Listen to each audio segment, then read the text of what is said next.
Sup folks, welcome to the part 6, of What If Deku Run an Orphanage, Chapter 32. Chitsumake girl, aka, Stain the hero killer, had a problem. And that problem's name was Kiba Midoriya. The kid was an up-and-coming internet star, gaining a surprising amount of followers for her age, mostly due to her personality, cute factor, and power. Normally Stain wouldn't have cared in the slightest. However, the problem was that she wanted to be a hero. And she wanted to be a hero to expand her followers to one day take over the world. So naturally, Stain, who wanted heroes to only have pure motives, had an issue with this. Now some would say that she's just a silly child and that she would grow up and see how ridiculous this was. Stain would argue otherwise.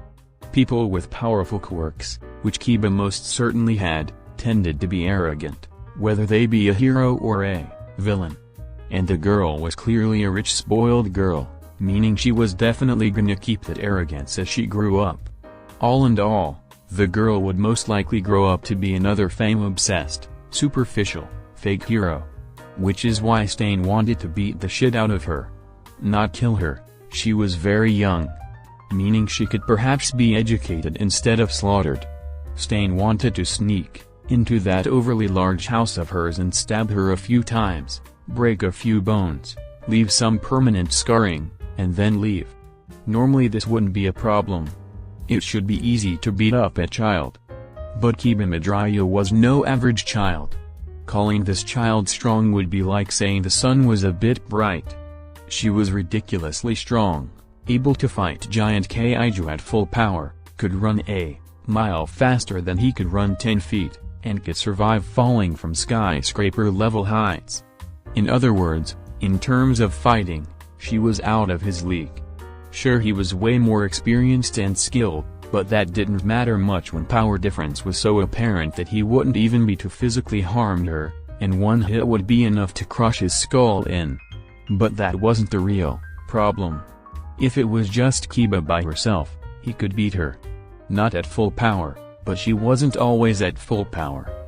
Her power relied on how much blood she consumed. Meaning that there must be a time she would be weak enough for him to beat her.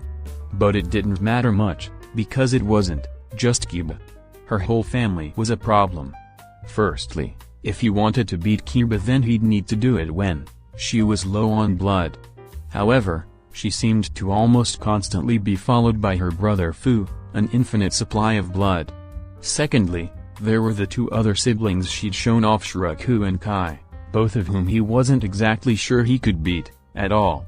With both of them being similar in power to Kiba, but seemingly not sharing her weakness. And thirdly, was the sister Sansan Midoriya, who he definitely could not beat.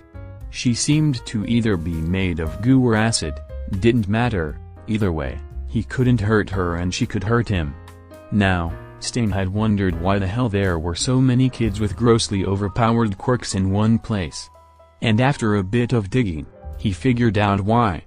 Because they were part of a program that collected overpowered children and kept them in one place, meaning not only would he have to deal with the children he already knew about, but also all the children he didn't know about, would also be grossly overpowered and dangerous. Oh, and he'd also have to deal with whatever security there would be for the house as well. Even if he had a death wish that big, he wouldn't choose to die at the hands of 7-year-olds. The only person who I will allow to defeat me is All Might himself, Stain thought. So no, as much as it pained him to see someone like Kiba Midoriya continue to arrogantly state she wanted to be a hero for such self-centered reasons, he wouldn't do anything about it. Because he couldn't. He could, in theory, just stalk her until she was weak enough and far away from everyone else for him to attack her.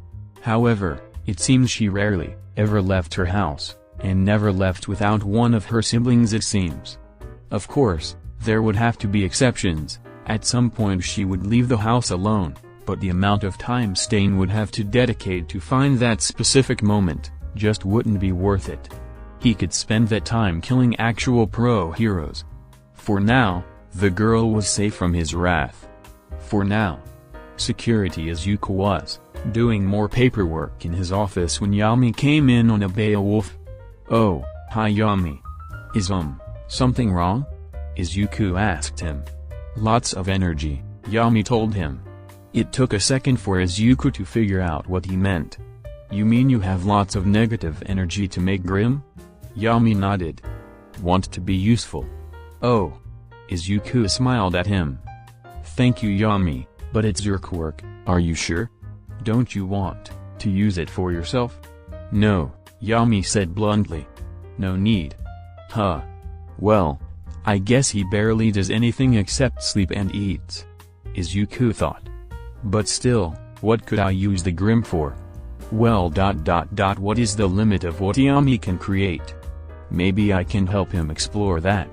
He would probably use the grim as security. The griffin that had washed Kai were used to patrol the skies around the house.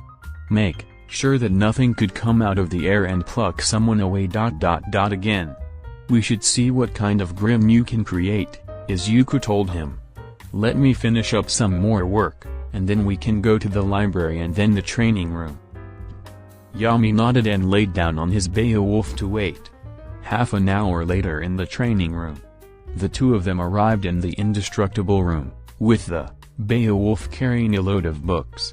Had also joined them at Izuku's insistence, having met up with them in the library. "Why books?" Yami asked, wondering why Izuku had wanted them to bring a crapload of books with them. "Well, I want to see what kind of creatures you can create," Izuku explained. "You created a lot of grim just based on animals you saw, but you also created a griffin, I guess." Kiba suggested that, "So that means you're not limited to things that exist in the real world." "Griffins aren't real?" Yami asked, somewhat shocked. "They aren't?" K asked, looking a bit dejected at that. "No, sorry," Izuku said, much to K's disappointment. "But that means that with enough energy, Yami could create pretty much anything." Yami looked, only slightly amazed by that idea, which still caused him to show more expression on his face than he did normally. Oh, can you create a snake? A big snake? With two heads?" K asked, as her imagination started to go wild. As Izuku intended. "Okay, maybe we can talk about what it will look like." And before Izuku could finish, Yami had already started creating the grim, barfing up the black goop on the floor. Oh! From the black goo rose a black snakehead, twice the size of Izuku's own head, showing that once again this grim was big. The snake grim slithered out of the pool, showing that it was in fact huge, and when it finally finished emerging, instead of a tail on the end, it was a white snakehead. The snake was big, roughly around 8 feet in length, and 2.5 feet in width. Half of its body was black, with a few white patterns, and the other half was white with some black patterns. "It's perfect." K practically had stars in her eyes, and she ran up to the snake and hugged it with her might, her snakes hissing happily and rubbing against the grim. "Interesting, these patterns are too elaborate for Yami to come up with. Come to think of it, most of the grim are too elaborately designed. I wonder why they look like this." Izuku pondered, before realizing something important. "Wait. What am I gonna do with this thing? It's not like the snake was too big for the house. But a giant snake roaming the house wouldn't exactly make the shy kids or the new kids feel at home. Maybe I could use it in the vents? Make sure that no one can sneak in through them? I guess that could work." Izuku watched K snuggle up to the snake, a huge smile plastered on her face. "Maybe let K have one too. See if we can make it smaller." Suddenly the door opened, and a very pouty Kiba ran in with a book in her arms. "I heard you were creating new grim. And you didn't invite me?" Kiba sounded more than a little offended. "Oh, sorry Kiba, I thought you were busy streaming?"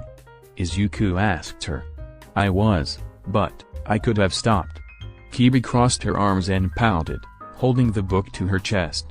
Kiba's displeasure dissipated almost immediately when she saw the snake and was replaced with excitement. "Ah! Of course, would suggest a snake. And what a wonderful snake it is. A truly impressive monster. What shall we name this creation?" "That's right, it needs a name." Agreed. The children racked their heads trying to come up with a name. Izuku was the first one to speak. "How about Taijutsu?" "Taijutsu?" Kiba repeated. "Why yeah. You know, like the symbol. The circle that has black and white on it. Let me show you." Izuku pulled up a picture of it on his phone. "This symbol? Oh, I've seen that." Kiba pointed at it excitedly. "Still it needs something more ah. King Taijutsu. That's perfect. Hello, King Taijutsu," shouted as she hugged the big snake. "Sure. Sounds cool." Yami was, as usual, neutral to the names given to his Grim, but he wasn't against it and it made them happy, so he rolled with it. "Alright, let's make another one." Kiba opened the book she was holding, showing them a picture of a manticore. "This is a manticore. It has the body of a lion, a scorpion, tail, and bird wings, and it breathes fire!" This may have been a mistake, Izuku thought. "I'm okay." "What do you mean 5? Izuku almost shouted into the phone. "Well, here's the thing. You want all these kids out of the facility. We want all these kids out of the facility. So we're just gonna increase the number of kids we give you until you otherwise," Nami told him. "Of course you could just ask us to lower the amount. Of course, that will mean some of the kids will have to stay here longer, but if it helps you get a little more rest time, I guess it's worth it." "Not worth it to those kids. But worth it to you." "I stop," Izuku snapped. Izuku was so tired of her blatantly trying to manipulate him, and so tired of it working, that, combined with how tired he was feeling in general, he just snapped. Immediately after his small anger spike, he was filled with remorse. Maybe we should stay at 3 for now," Nami said, taken off guard by Izuku's uncharacteristic outburst. Yeah. He didn't want to leave those kids in the facilities longer than he had to, but after that outburst, he figured he should slow down, otherwise, he might snap at the children, which is the last thing he wanted to do. "Great. We should have them to you in 2 days. I'll send the information about the kids via email," Nami said. "And maybe hire some people. You sound stressed." "I know," Izuku muttered, taking a long sip of his tea. I'm sorry for my outburst. Please forgive me." "It's fine, man. Just maybe see a therapist. Lord knows you need one," Nami said. "Anyway, Nami out." She hung up, leaving Izuku alone in his office to prepare. He decided to spend the next few minutes between now and when the info on the new kids would be sent, relaxing in his chair with his tea. The warmth of the calming tea soothed him slightly, as he leaned back and closed his eyes. However, panic suddenly overwhelmed him, as he very nearly fell asleep. "Can't sleep yet. Still have work to do," Izuku reminded himself. Izuku moved his calming tea away from him, and instead took a cup of coffee he kept on hand. As he was drinking his cup of wake-up juice, there was a knock on his door. "Can I come in?" It was Yami. "Ah, yes of course," Izuku told him after gulping down his drink. Yami walked in, and if one looked closely, they could see that his expression was a bit more concerned than usual. "Something bad happened?" Yami asked. "And no," Izuku denied. "Nothing's wrong, why would you ask?" Bad feelings exploded. Yami tried to explain as best he could. As usual, it took Izuku a second to figure what Yami was saying. His inexperience speaking combined with his unique way of seeing the world, made it hard to figure out what he was saying at times. Eventually, Izuku figured it out. "He must have sensed when I snapped at Nami. I got upset for a moment. But it's fine." Izuku lied. Yami scowled at him. "Liar." "Huh?" Izuku was taken aback.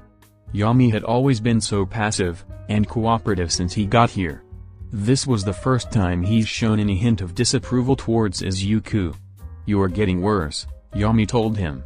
"More bad feelings. Every day." "Not anger, lot of fear," Lot of sadness, lots of other things. You are not okay. Izuku was really caught off guard. Although in hindsight it should have been obvious.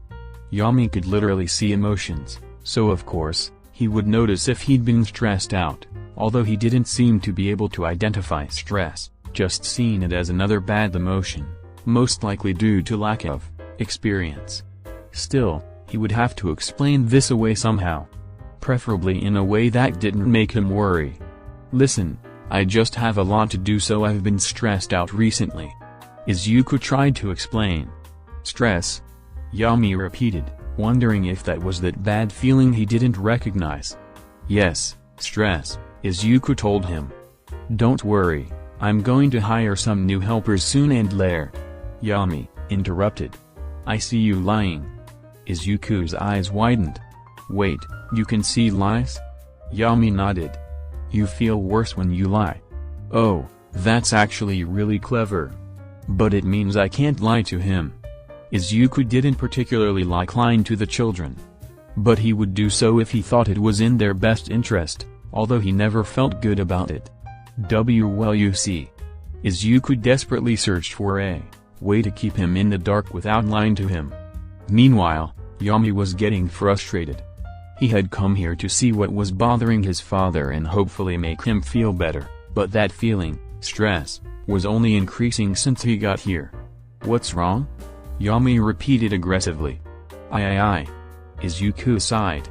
It doesn't matter how I'm doing. Or what's wrong. I'm just really stressed about my work.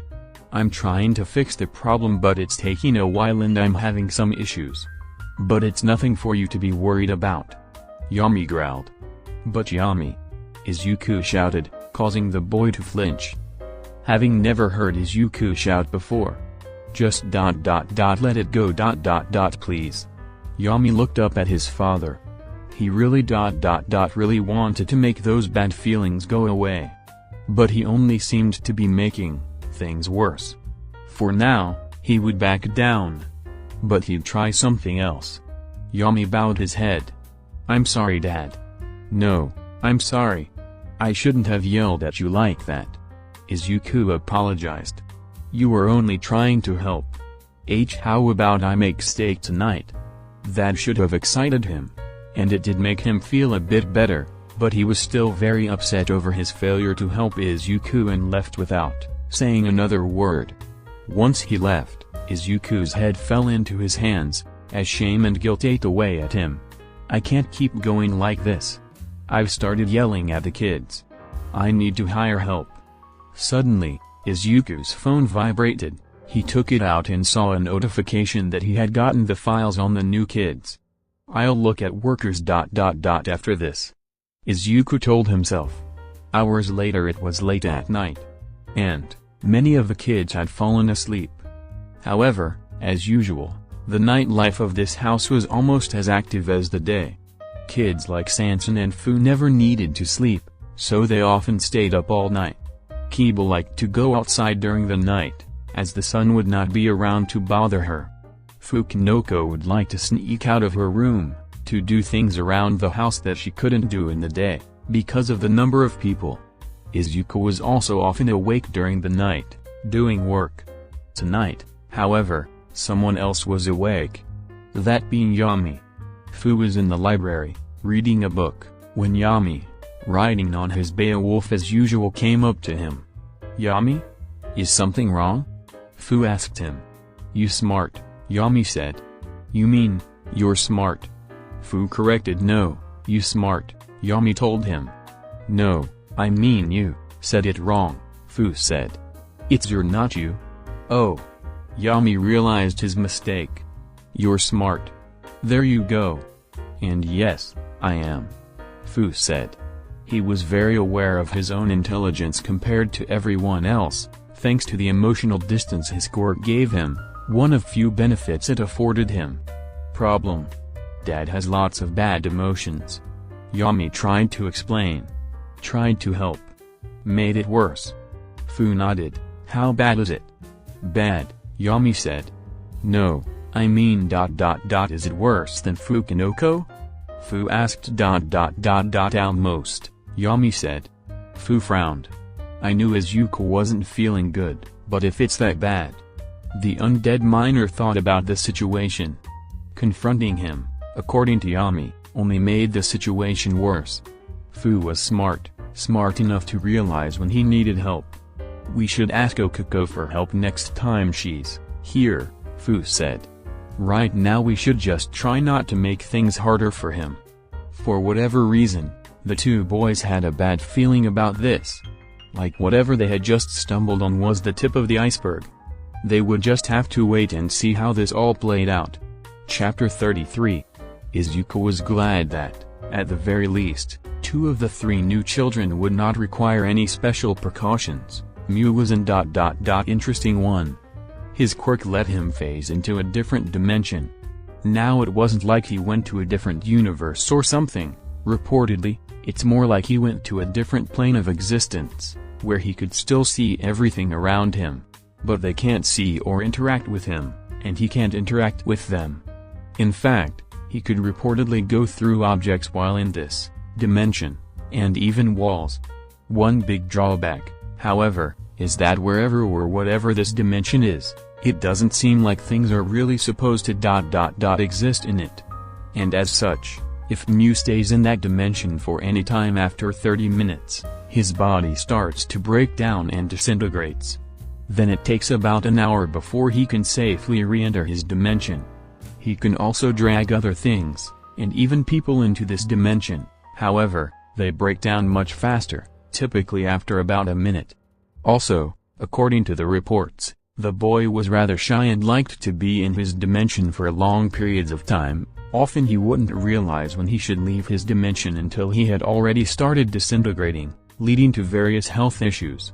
So in other words, Izuku now had a ghost child whom he could not see or touch and could walk through walls, as well as being able to destroy basically anything he could physically drag into his dimension ... Oh, and he also had to somehow make sure he didn't accidentally kill himself by overusing his quirk. What fun! Yonda, on the other hand, had a quirk that didn't pose a physical threat, rather it was a threat to people's privacy. Her quirk was a rare quirk that gave her a disability, making her completely deaf and mute. Instead of hearing words, she could hear people's thoughts, as if they were speaking them out loud. And instead of speaking, she could communicate telepathically. Interestingly enough, her telepathy worked more like talking but in people's minds. The range of her ability only extended to hearing range. However, it was unaffected by walls and other obstacles. Hopefully, he could keep from thinking anything worrying or complicated around her. Although that would be difficult. He'd also told all the kids about this, of course, so that way they would at least know what was happening. The last child did require a custom room. Little Netsu had a fire quirk. A really powerful fire quirk. One that he would have a rather hard time turning off. As a result, the boy was always on fire. Meaning not only would he require a special room, but he would also need special clothes as well as gloves and shoes, and he would need way more fire extinguishers around the house ... and he would need to teach the kids how to use fire extinguishers. They had a sprinkler system, but he didn't want to take chances. Well, on the bright side, he wouldn't really need to wash his clothes considering any filth would almost certainly get incinerated by the constant fire. Not that his job of washing everyone's clothes would get any easier. Izuku sighed as he waited outside the house for the new arrivals. He had stopped trying to get the children all together for the new arrivals, as that was a fool's errand at this point. They would eventually meet up with each other ... hopefully. Fukanoko still hasn't met half the house's residents. He was brought out of his thoughts by the sounds of cars pulling up around the tree. Eventually, the cars stopped, and then someone stepped out. It was Nami. Oh no. Izuku's shoulders slumped. Seeing Nami was never a good sign. And what's worse, is that she was holding a weird metal canister, which gave Izuku all sorts of bad feelings. Izu. My dude. Nami said casually, walking up to him like her existence wasn't a blight on his sanity. How are you? Are you getting some help? Like ... mentally ... and physically? I'm looking into it, Izuku said, his tone completely devoid of energy. Not to be rude, but, why are you here? And what's in the canister? Ah, don't worry about that. Nami waved her hand dismissively in an exaggerated fashion. Let's get these kids inside and then we can have a little chat. Izuku looked towards the car and saw two men walking towards him, carrying an unconscious boy in their arms. He was about 7 and pretty small for his age. His entire body, as well as his hair, was bone white, really giving off a ghostly vibe. This was presumably Mew. They dumped the boy in his arms, and Izuku noted how incredibly light he was. We sedated him so that way he didn't use his quirk while we were transporting him, Nami explained. I hope this doesn't become a pattern. Izuku sighed, remembering how Fukanoko also came here unconscious. Hello father, said a feminine voice in his head. Izuku panicked for a moment, before realizing who this was. Oh, you must be Yonda. Nice to meet you. A pleasure. Yonda said, stepping out of the car to reveal herself to him. The girl was about 9 years old, with curly pink hair that had some purple strands in it, and her eyes were also a strange shade of pink. Adorable as expected, was Izuku's reactionary thought. They all are. Thank you, came the girl's cheery thought, as she smiled brightly. Izuku noticed that despite no words coming out, her mouth still moved when she used her telepathy. Oh, right, she can hear me. Izuku thought as he realized just how hard it was gonna be to control his thoughts. Thank goodness I don't curse even in my head. I already know a lot of bad words. Yonda thought sadly. Oh. Izuku slumped. Then from the last car, came an agent who was sweating profusely, panting for air as she looked like she had been in the sauna for too long. Why, didn't I get protective equipment? Asked the woman. We're here. Get out. Please. The back door opened, and then whoosh. A fireball burst from the car and went up 6 feet in the air, burning so bright they all had to look away for a moment. Behold. I have arrived. Shouted a small boy's voice. When the light died down, they could see a small boy, about 7 years old, his body a burning red inferno, with flames crackling off of him, contained by fireproof clothing, floating 6 feet in the air. Netsu. Oh, I have a bad feeling about this. Izuku thought, not seeing Yonda nod after hearing his thoughts. Netsu looked down at Izuku, and they could make out a smirk behind his flames. So you're my new father. Well, congratulations. You just hit the jackpot. The great Netsu has appeared, soon to be the world's greatest hero. He and Kiba are going to fight. A lot. Izuku realized. Who is Kiba? Yonda asked. Oh, she's another one of the kids. Trust me. You'll know who she is soon. Izuku responded, before turning his attention to Netsu and putting on an uneasy smile. Well, could you come down so we can go inside and I can show you your room? Yeah, just. Netsu stopped talking, and started focusing. His body started going down a few centimeters, only to float back up. He can't get down, can he? Yonda asked. Maybe. Izuku watched for a few more moments, however, the boy simply could not get down. No, I don't think he can. Idiot. Yonda thought, however, she didn't use her telepathy so Izuku didn't hear that one. Do you need some help? Izuku asked him. And no. I got it. Netsu kept trying but after a few moments, he slumped over dejectedly. Please get me down. Izuku nodded and started looking around in his pocket, before finding what he was looking for. A white, bone-like whistle. Wee-ee-ee-ee. From the top of the house, a grim griffin heard the whistle, and flew down, eventually landing in front of Izuku.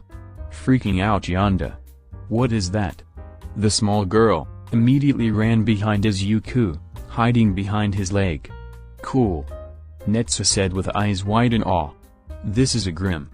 One of the other kids here makes these to guard the house and help the others. Izuku explained, going up to the creatures. so even if they look scary, don't be afraid of them.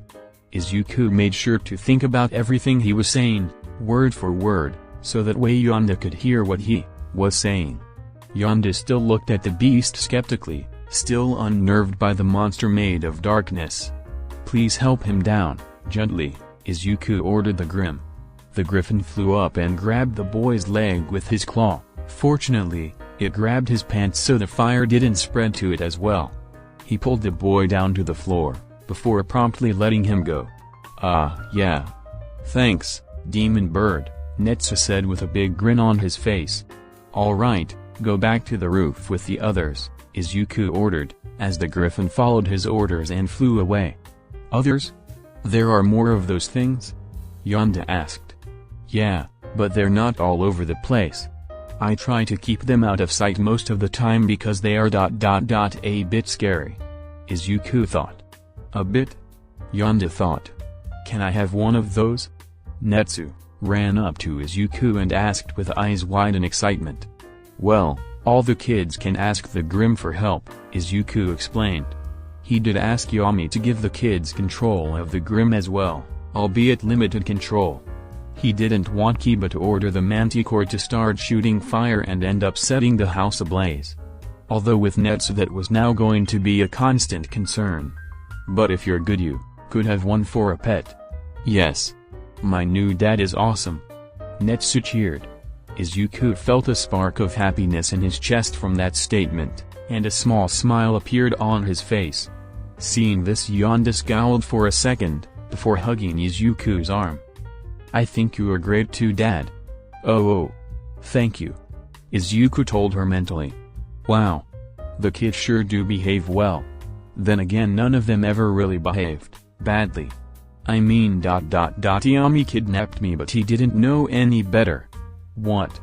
Yonda's eyes went wide with shock after hearing that.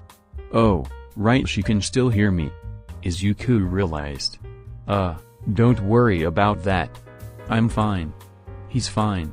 He didn't know any better at the time. He won't do anything like that again. Oh, okay. Yonda didn't seem fully convinced. Hopefully meeting him will help get rid of some of her fears. Izuku thought, before realizing once again she could still hear him. I'm just gonna have to get used to this, aren't I? Hey, what's that voice I'm hearing in my head? Netsu asked. Hello? Voice? Who are you? That's me. Yonda said, raising her hand. It's my Quirk. I can hear your thoughts too. Wow. Okay, what number am I thinking of? Netsu asked. You're not thinking of a number. You're thinking you're so smart by not thinking of a number. Yonda couldn't help but roll her eyes. Whoa.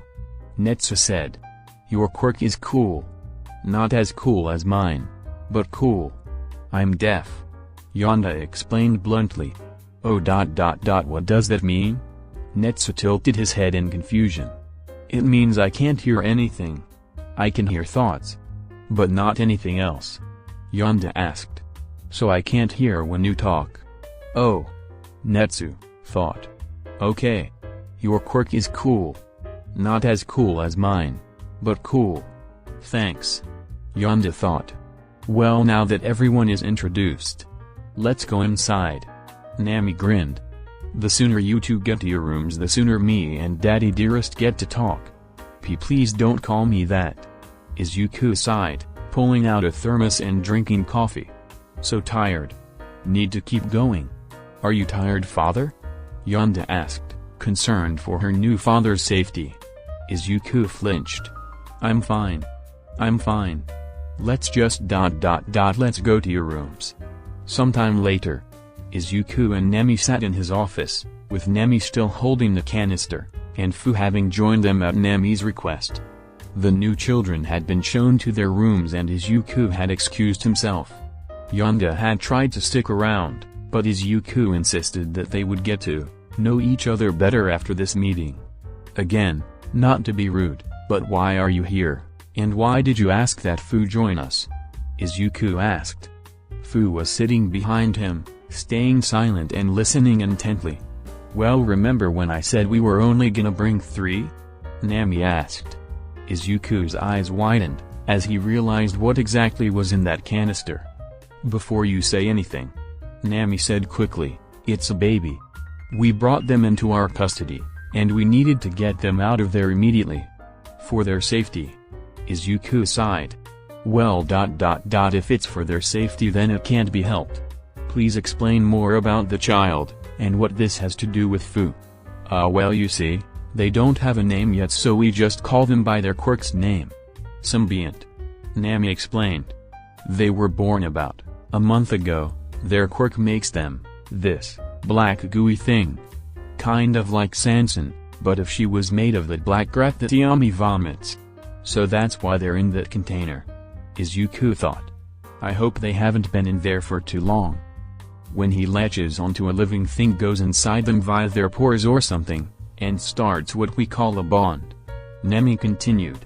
"When it bonds to someone, they become incredibly strong, like we're talking about some apex predator type stuff. They become strong and fast as well. They can use his black gooey body to make weapons and tendrils and all sorts of crap. They just turn into crazy strong dudes. Like if anyone made a bond with him, boom, instant top 10 hero." Nemi looked at Fu. "Come on, take the bait, kid. So what's the downside?" Izuku knew there had to be one. There always was when dealing with OPC's quirks. "Well, you see, the catch is that it eats your organs and makes your emotions go way out of control," Nami explained. "His mother was his first host. She had a really weird pregnancy, let's just say. She didn't get a baby bump or anything, and after 9 months she didn't give birth, she just started acting weird. She got really aggressive, and, eventually, we found out about the kid when she used him to go on a rampage. When she was eventually defeated, we found that most of her internal organs had been damaged, eaten by the kid. She passed a few days later." "Oh. I see now." Izuku finally realized why they wanted Fu here. "You want Fu to be the new host." "Bingo," Nami said, giving him a thumbs up. "You see, without a host, the kid will die in about a week. And we can't just keep giving him animals because the animal rights people might actually kill us if we do, and we would have to contain super-powered animals all the time. But Fu, he's perfect. 1. He regenerates so the kid can't kill him so long as he keeps eating. 2. He can't feel pain. And 3. The nerds over at research say that the kid won't be able to affect his brain, given that a lot of his emotional centers are, dead." Fu finished. "Yeah, he does sound like a perfect host. Getting all the upsides without any of the downsides," Izuku said, his voice carrying a bit of suspicion. "And you're sure nothing bad will happen to Fu? No negative effects?" "Nope," Nami said. "Nothing but positives. Besides, it's not like you have a choice. You have to take the kid under contract. So even if we put this off, eventually you'd have to take him and give him a host. And there is no one better than Fu." Izuku frowned. It was true. Even if he wanted to refuse, which he didn't really, he still wanted to help the kid, he couldn't. And no one other than Fu could act as a host to the new kid without dying or being in constant pain.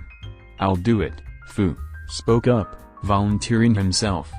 "It's not really a hard decision. I get all the power and it gets to live. What's wrong here? Oh well if you're really sure about this, I guess," Izuku said. "Then there's no problem." "Great," Nami said. "Duck." Then, she promptly twisted the handle of the container and opened the lid. "Huh? Ah." Izuku was lucky to be hyped up on coffee, otherwise, he wouldn't have been able to duck in time, as the child lunged out of the container, over Izuku's head, before landing on Fu. Fu didn't even flinch as the black goo covered his face, before disappearing into his body. That feels different. You're okay?" Izuku asked. He knew that Fu should be fine, but he was still worried because well, when was he not? "Yeah. I can feel it," Fu said. "I can hear him." He's relieved. He's getting confused by my regeneration. He's happy about it. I think. Well, I'll let you two get used to your new lifelong bond. Nami said, standing up and going for the door. Oh yeah, by the way, the kid has a weakness to really loud sounds and heat. So be careful. Wait, what? Izuku shouted after her as she opened the door to leave. You seem we're in the details. Bye. Nami said as she quickly shut the door. Izuku looked stunned for a moment, before shaking his head. You gave me the kid who's weak to fire. At the same time as a kid with a fire quirk? He hated DOC sometimes. Okay, hate was a strong word. But he did lament their lack of competence. Hey, Dad? Izuku felt a tug on his shoulder. He looked and found a slick black tendril laying on his shoulder, coming from Fu. We want to go test our new power, Fu said. And tell Kiba about it too. Izuku smiled at him. Of course, I think she's in the training room right now. Great, Fu said, heading towards the door, before stopping in his tracks. Hey, what's his name? Oh Izuku berated himself for forgetting something like that. How about Kyozai? He likes it. Fu said. It's weird to feel feelings again. Even if they're not mine. I missed it. And with that, the boy left. Izuku sat back in his chair. Okay. Back to the paperwork. Is he going to be okay? Came an unknown voice from the side of his desk. Ah. Izuku jolted up and looked for the source of this voice. Peeking his head out from the side of the desk, was Miu. Now that he was awake, he could actually see his eyes. Much like Yami, the whites of his eyes were black, however, his pupils were white. He must have been in his dimension and came up here. Izuku thought. He'll be fine. More than fine, I think. Oh. Okay. The boy said. He hid his head back behind the desk. Izuku waited a moment, before looking behind the desk, and finding that the boy had vanished. If you're still here, you don't have to be afraid of anything. Izuku said to a seemingly empty room. Please don't hurt yourself. You don't need to hide. There was no response. After a few moments, Izuku sat back down and drank some more coffee. I really hope I wasn't talking to an empty room. Meanwhile, outside his office, Fu gently closed the door behind him, and as he turned around, he noticed Yonda standing outside Izuku's office, trying to look nonchalant and unsuspicious. Who are you? Fu asked. She's probably one of the new kids. I am. Yonda said in his mind, surprising him momentarily. Not that it showed on his face. My name is Yonda. And you are? Fu. Fu introduced himself. I can't hear you. Yonda explained. I can only hear thoughts. Oh. You can't turn that off, can you? Fu suspected he was about to take out his notebook to write down some notes about this when a black tendril came out and gave it to him. Thanks. No. Yonda shook her head. So are you one of my new brothers? Yup. I'm Fu. And Kyozai's here too. Fu thought. Is he the thing that's making weird noises inside you? Yonda squinted at him. She could hear Kyozai, but as he didn't know any words, it was all a bunch of nonsensical noises. Probably. Fu thought. So, you were listening to what Dad was talking about? Pretty sure you are not supposed to do that. I was just making sure he was okay. Yonda thought defensively. That woman wasn't trustable and she was carrying something that kept growling angrily in that container! That's fair. Fu thought. Fu felt Kyozai urge him. He wanted to be active. Well, I'm going to the training room. Fu started walking away. Do you want to come? No thanks. I want to spend some more time with father. She lied slightly. Fu shrugged and walked away. Once he left, Yonda turned back to the door. She liked what she was hearing from her new father. He was much nicer than practically everyone else she had met at this point. He couldn't hide things from her, Almost no one could. But he also didn't really try to deceive her. And he cared about her, and all the other kids. Which is all she really wanted anyway. Yes, he would do nicely. This place seemed to be the place she had been looking for. A perfect home. And she would do everything in her power to make sure it stayed like that. Chapter 34. Shorts 9. So a lot of people brought up that the reason this fic is popular is, mostly because of its uniqueness. Which isn't wrong. While Dadzaku fics aren't necessarily unique, there aren't a ton of them. And none have really tried doing it like this, at least not to my knowledge, which is a shame. There are so many ways to use this idea. As many have pointed out, you could turn this into a villain Izuku fic where Izuku takes a bunch of abandoned overpowered children and takes over the world. You could turn this into an SCP-like fic even more than it already is, where Izuku is in charge of a special facility to house even more overpowered kids. You could turn this into a future fic where Izuku is already a pro hero and keeps finding kids and adopts them because he's a sap, and has to balance life as a hero while also taking care of a ton of kids. You could turn this into an even more future fic where a retired pro hero Izuku takes care of these kids in his old age. It's a common joke that Izuku keeps bumping into children and saving them, or that he can only go truly plus ultra with a child in danger. So why do I feel like the only one to make a fic off that joke? Because let's face it, this is a crack fic taken semi-seriously. I know why. Because we need more Izuku. E stands for edgy fics where he acts completely out of character. Note, I'm not saying that out of canon, Izuku stories are all bad. But let's be honest. There are a lot of them, and most of them aren't great. Not saying that they need to be great, it's fanfiction. It's okay to be badly written if it brings the writer or some people any measure of joy. Also, this somehow turned into a Fu and Kyodon chapter, with some Netsu in it. So yeah. One last thing, when it comes to Kiba's stream, only important people will have usernames. Like Izuku. I'm not going to explain who owns those usernames, but I'm sure you can figure it out. Anyway, sorry for the mini rant. On to the fic. Finally, hello? Fu said into the camera. Can you hear us? A new stream. Yes, we can hear you. Oh, blank-faced one. Where, Kiba? Okay, it looks like it's working, Fu said. Finally. Kiba said, standing behind him. The two were standing in the training room, with the camera set up in the middle so it could view the whole room. Hello my loyal servants, welcome back to my home. Kiba said. Recently we got a new ... what's the word ... batch. We got a new batch of siblings. Batch of siblings. So their dad is adopting them. Is he buying them in bulk or something?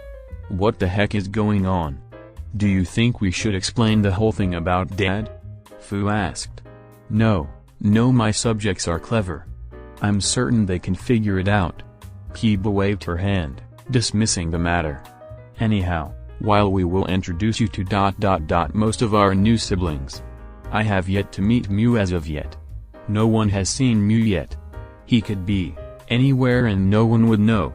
Fu commented. Ghost boy? Phantom child? Spooky boy? Yes, but also no, Fu said. Nothing is simple in this house. Yup. Kiba confirmed with a grin. Now brother, show them our new baby brother. Oh, babies, I love babies. Cute baby boy. Why do I have a feeling this is not gonna be a cute little baby? Then, from Fu's chest came a black, slimy mass that formed in the shape of a ball, about the size of one of the kids' heads. Then two white slits formed around the top of the ball, and then it split open, revealing jagged, sharp white teeth. It looked as if one of Yami's half-formed Grim was coming out of Fu's chest. What the fuck? Yeah, that's about what I expected. Why is everything in this house so terrifying, Queen Crimson? What are you talking about? It's adorable. Hey! Don't call my cute baby brother terrifying.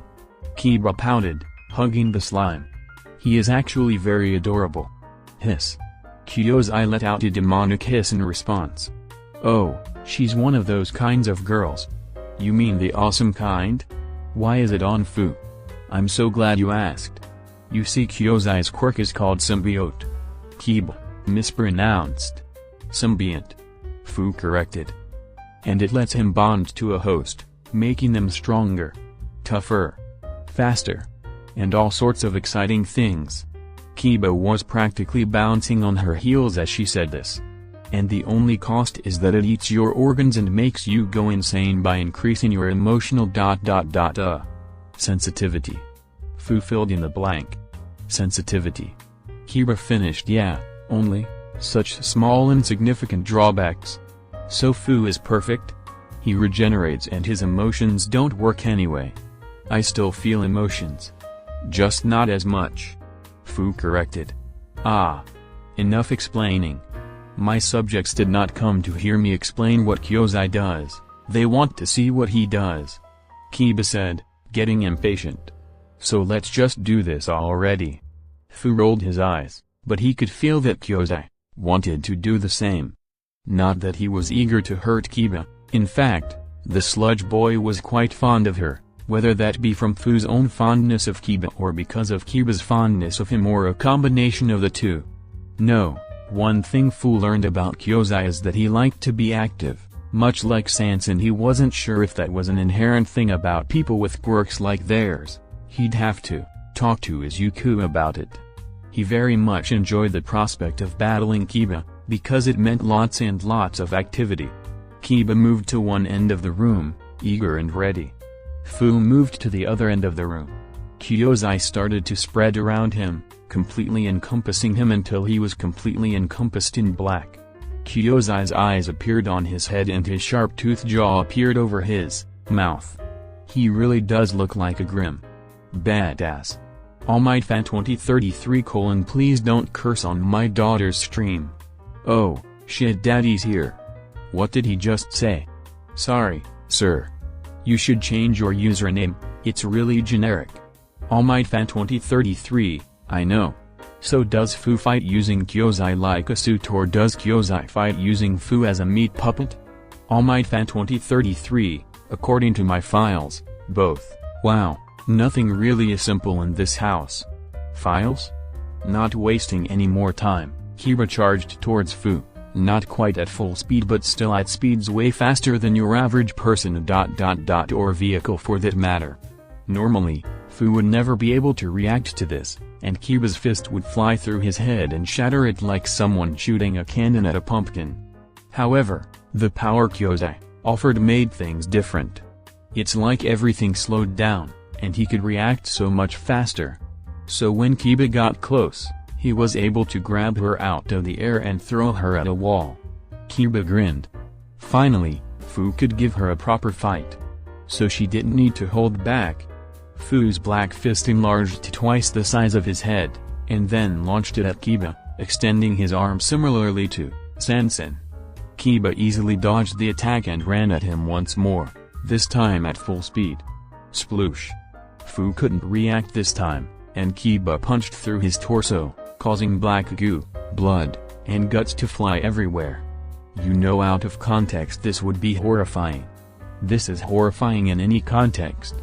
You know, for a stream run by a child who's not even 10 years old, it is not family friendly. Here. Queen Crimson, I love it here. The zombie boy looked down at the giant hole in his side. Black goop filled the wound, and he felt himself regenerate. Much, much faster than he normally did. Does Kyozai make my regeneration faster too? Fu wondered. Pay attention. Was all Fu heard before his head was blasted open like a watermelon. In seconds his head was back to normal, only to see Kiba charging toward him again. Kyozai took control and made Fu duck, avoiding Kiba's punch. Then a fist came out of his chest and punched Kiba in the face. Which barely did anything. That hurt a little. Kiba smiled, pushing away the fist. And then she grabbed on both of Fu's arms and ripped him in half. All Might Fan 2033, Fu can't win this fight. Huh? Daddy shows who his favorite is. All Might Fan 2033, what no? I just mean that Fu literally cannot win this fight. Kiba can't do any permanent damage to him because of his regeneration. Fu brought his two halves together and punched Kiba right in the face. But his regeneration doesn't last forever, and eventually, he'll need to intake more meat. But he can barely do any damage to Kiba. The punch landed, but Kiba stood her ground, the blow only making her head bob back a bit. And she is too fast and strong for him to keep landing hits.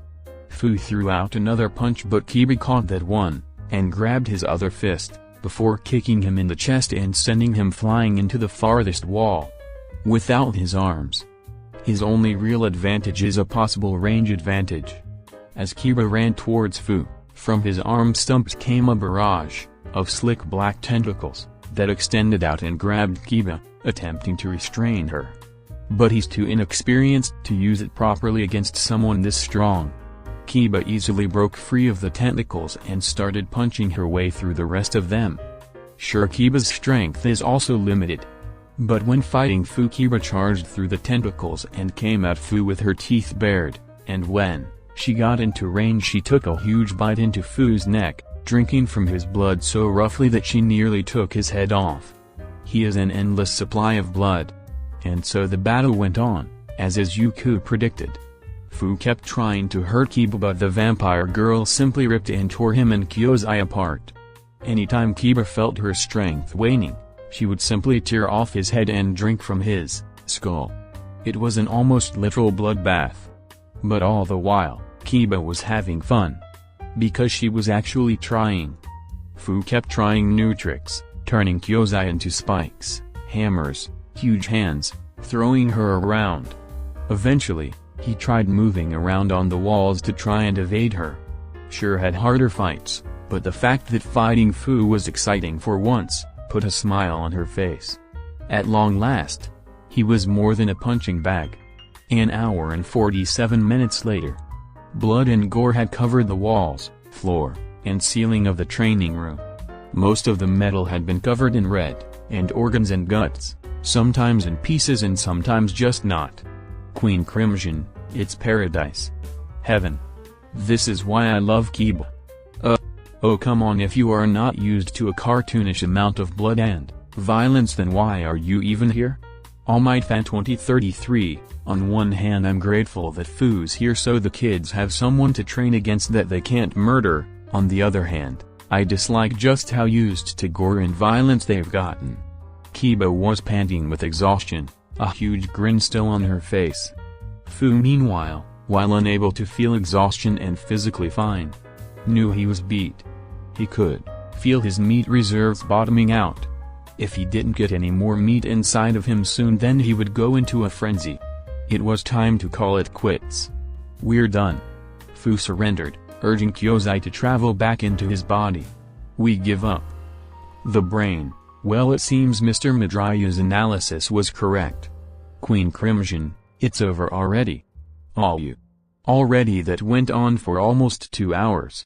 Not like anyone is complaining. All Might Fan 2033, it's not like Fu would be incapable of winning a fight against Kiba.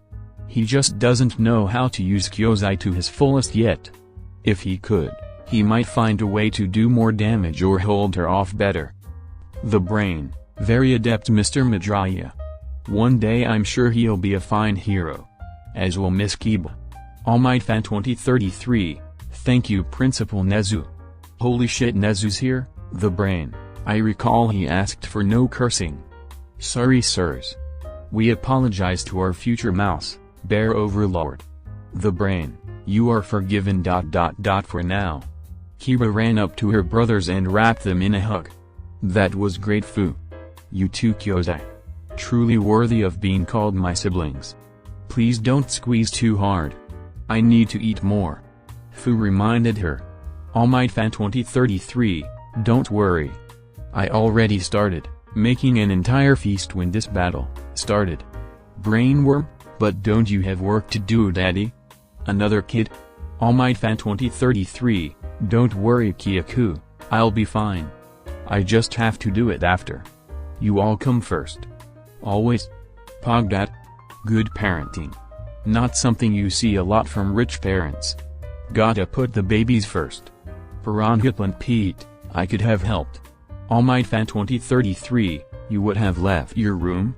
Piranha Pete, can I have a stove in my room? All Might Fan 2033, no. Well, let us hurry. Caretaker has prepared a feast for us. Kiba said after checking her chat. All Might Fan 2033, yup. And then after you eat, you can clean up the training room. Fu and Kiba looked up at the filthy training room, and blood still dripped from the walls and pieces of flesh, bones, and organs dropping from the ceiling and landing in the shallow pools of blood on the floor with a loud, wet, bloop. The sounds of Kiba's anguish rang throughout the Midoriya house the entire evening. A matter of pride. Thank you for coming in. Izuku thanked Recovery Girl, as the elderly hero did her work on Kiba and Netsu in their medbay. You're welcome, dear. With quirks like these, it's no surprise they'd end up hurting each other like this, eventually. Recovery Girl said. Yeah, I figured this would happen eventually. Izuku sighed as he remembered how this happened. Hours ago, in the training room. Haha. Yeah. Netsu laughed as he unleashed his fiery wrath upon some specially ordered tungsten targets. Fireball after fireball hitting various parts of the targets, and some missing them and hitting the wall behind it, still not melting it. It felt nice to have targets he couldn't destroy in one blast. This room was awesome. It was so much bigger than his small room back at the DOC complex, so he could train without worrying about burning up all the oxygen. He could train without restraint. Speaking of no restraint, it was time he took it up level. Superheat Wave Burning Blast. Netsu shouted out his special attack, name. Whoosh. A big burst of flames shot out of Netsu's arm and fully encompassed half of the room. When the flames died down, he was happy to see that the room and everything in it were fine, despite his intense flames. Well, you didn't disappoint. Netsu looked at the doorway, the source of the voice, and found Kiba standing there with a big grin on her face. Allow me to introduce myself. I am the great Kiba Midoriya, Queen of Eternal Darkness. Kiba introduced herself. Oh, you're one of my new sisters. Netsu said excitedly. Nice to meet ya. Name's Netsu. And I'm gonna be the #1 hero in the future. Kiba scoffed. Apologies, brother, but that title will go to me. I'm gonna be the strongest in the world because my quirk is amazing. Netsu argued. My quirk is obviously better. Kiba disagreed. Well, then why don't we see who's stronger? Netsu punched his palm. With a fight. Kiba gave a vicious grin. What a wonderful idea. In 5 seconds I am going to punch you into the ceiling. Let's see if you can do that before my flames. Oh. Netsu wasn't able to continue his sentence, as Kiba did what she said, and gently uppercut him into the ceiling. And that was only the start of the fight. A minute later Quirk walked in. Hey, guys. What she walked in on was Kiba literally bouncing off the walls, trying her hardest to dodge Netsu's all-encompassing fire blast and failing for the most part. Fortunately for her, she had quite the heat resistance node. Despite having significant heat resistance, that didn't mean she didn't feel hot. As such, this was terribly painful. What's going on in here? Fu came up to the door and immediately backed away once he saw the large amount of fire being shot out. He could hear Kyozai crying out in fear, urging him to run away from the fire. It's okay. I won't let it near us. Fu reassured it. After calming it down, Fu turned back to the fight. Wow, they're really strong. Stared in awe at the two's intense fighting. Honestly, it's more impressive that they haven't killed each other. Fu scowled. While an impressive spectacle, it was easy to see that this had gotten out of hand. All of Kiba's clothes were burned off. Fortunately, she was not wearing her cloak, and had large burns all over her body and some burned hair. Netsu on the other hand was also hurting. They couldn't actually see any wounds on his body, but they could practically feel the pain with every blow Kiba landed on him. As Fu stated, it really was a miracle that neither of them had killed the other. So should we stop this? Asked Kiba shrieked as she got caught in a really powerful fire blast. "Yeah, we really should," Fu said. "Like, now." "Gah!" Netsu shouted as he was punched in the gut, hard. If one looked close enough, they could see bits of blood fly out of his mouth before evaporating. The kids could feel the heat rising in the room as the fight got more and more intense. Fu had to back away further and further from the door. "Hey! Stop! You're fighting too hard!" K shouted. "No!" they both shouted stubbornly. K turned to Fu. "Should we get Dad?" Fu shook his head and faced K towards the room. "No, that will take too long, they might hurt each other more. Let's do this." "Hey! Dad's here." "Huh?" Both kids looked at the doorway, only to see K, with her visor lifted up. "Back to the present. Do you two have any idea how worried I was? If it wasn't for your brother and sister turning you to stone, then you two might have killed each other." Izuku shouted at the two children whose head hung low with shame. But it didn't hurt that Kiba was interrupted by a coughing fit, joined by Netsu, who also went into a coughing fit. "Do you know why you're coughing?" Izuku said. "Because you breathed in so much smoke during that fight, that it's affecting your lungs. You're lucky that Fu and K stopped you when you did, or you two could have gotten serious lung damage, or died from the smoke inhalation. Or you could have just died from beating each other up. With these injuries, if you hadn't been stopped and turned to stone when you were, then there definitely would have been some permanent injuries." Recovery Girl warned them. "And if your injuries had gotten worse, then it's possible you would have damaged your bodies to the point where you couldn't be heroes anymore." Both children looked horrified. However, after a few moments Kiba spoke. But what about Eri? She could fix us. Or she could wipe you from existence." Izuku glared at both the children harshly. "Or turn you into babies, or monkeys, or take your quirks away. Eri is just learning how to turn her quirk on and off. No one knows how long it could take for Eri to safely control her quirk and use it on a living person." Kiba became dejected, and both children were now thoroughly ashamed of themselves. Izuku took a moment to collect himself, calming himself down before he continued. "Kiba, Netsu is not like all the other kids you spar with. Fu, Sansen, and Kai can take your punches, he can't. And fire is very dangerous. Not just because it can burn you, but it can suffocate you, and the smoke can cause lung damage and death. Neither of you can just fight each other at full power, without doing serious harm to each other." "Sorry, Dad." Netsu apologized. "Sorry, Daddy." Kiba dropped her typical act. There was a long pause, as everyone waited for Izuku to speak. But Kiba, I do have to give you some credit for holding back enough not to kill or seriously damage him," Izuku acknowledged, making the girl feel a little bit better. "At least your restraint training is working." Izuku turned to Netsu. "I told you that you could train a little bit with some of the special equipment I ordered and marked especially for you. Not that you could overuse you and use it on one of the other kids." "Sorry, Dad," Netsu repeated, remembering the specific instructions that were given to him earlier and how he failed to follow them. "You could not only have killed someone else but yourself. Using your powers to their fullest while indoors will burn up all the oxygen, and suffocate you to death," Izuku reminded him. "Or the smoke will kill you. You've been told this before." I got excited. The training room was big and it didn't melt, I wasn't thinking. Netsu once again apologized. Izuku sighed, drinking some calming tea to ease his nerves. "Okay. Alright. Before you can train with most of the others, you need to go through some extensive quirk training. And Kiba, before you can train with Netsu, the both of you need to wait until you have better control over your quirks. For now, Kiba, stick with training with Sansen, Fu, K, and maybe some of the Grim if Yami can make some spares. And Netsu, stick with training with Kai, and maybe some Grim." "He can't train with Sansen?" Kiba asked curiously. She understood why he couldn't train with Fu now that he had a new aversion to fire. But Sansen was made of water, or rather good, but it was watery, so it shouldn't be a problem.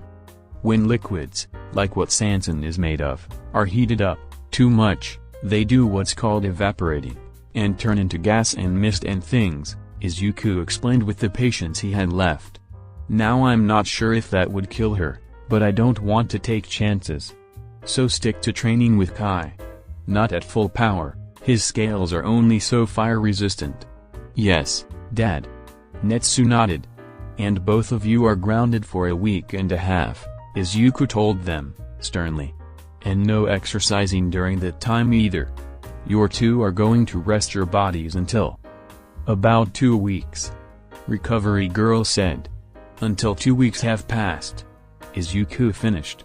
Izuku looked down at his saddened and demoralized children and felt a pang of guilt.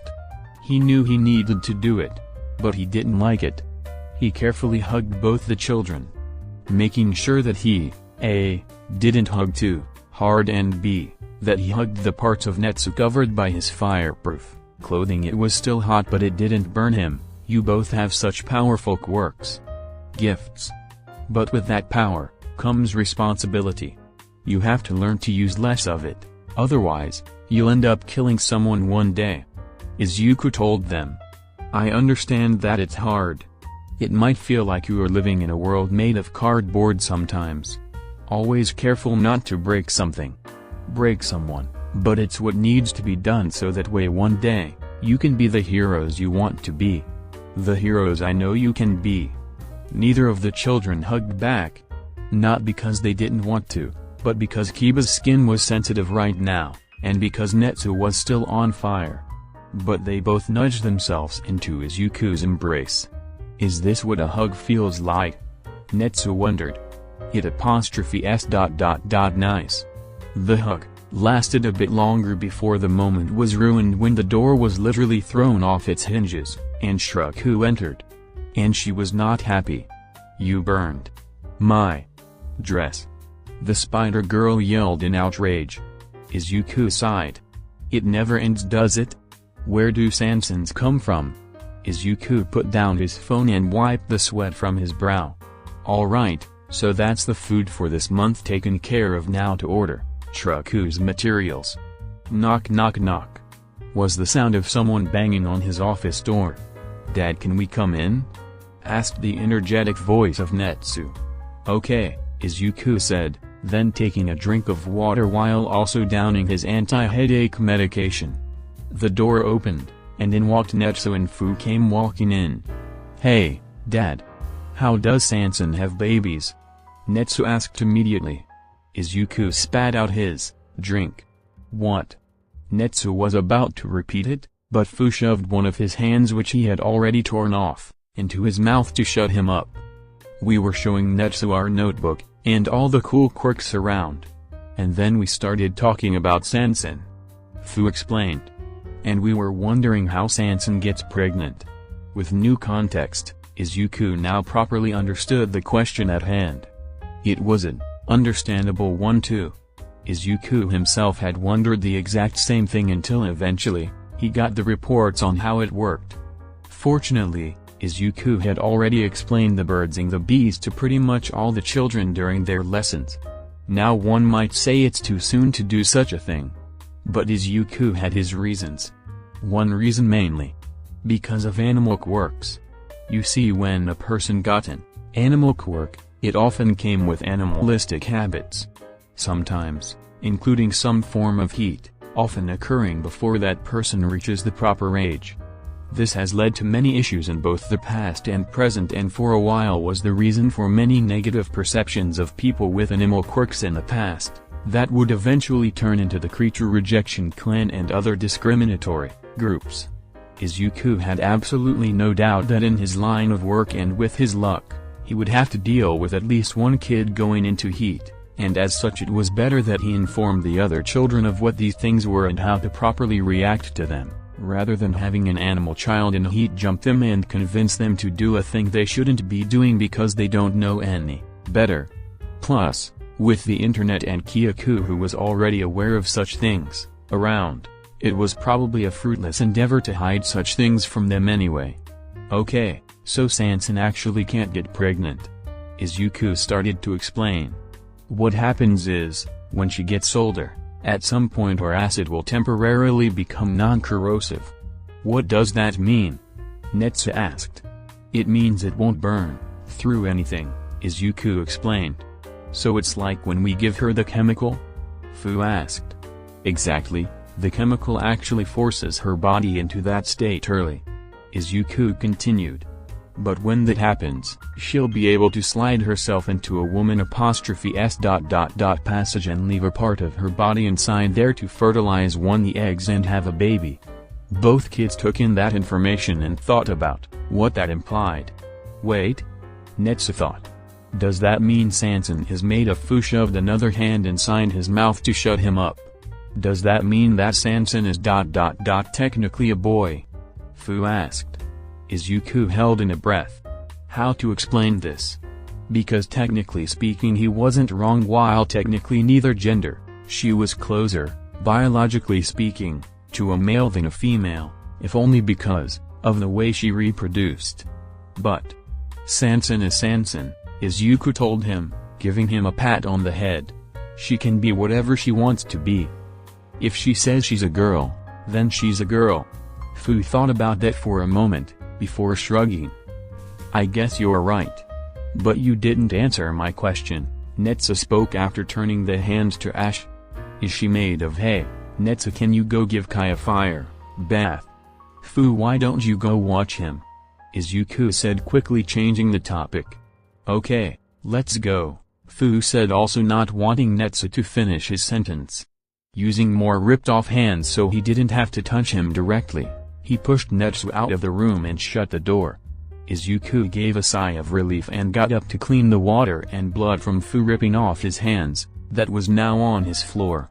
One thing Izuku had always found fascinating and embarrassing: how quirks affected the reproductive abilities of a person. Because while many things about quirks are unknown, one thing that has been consistent about them is that they did not make reproduction impossible. They could make it difficult, or complicated, or just straight up weird. But never impossible. Even the people who seemingly could never have children because of their quirks, still could in the right conditions or with the right partner. Nature finds a way. Don't do drugs. It was late at night, meaning that most of the kids were now asleep. Except for of course the ones who typically stayed active during the night. Two such kids were Fu and Kyozai. Fu could feel Kyozai urge him to eat.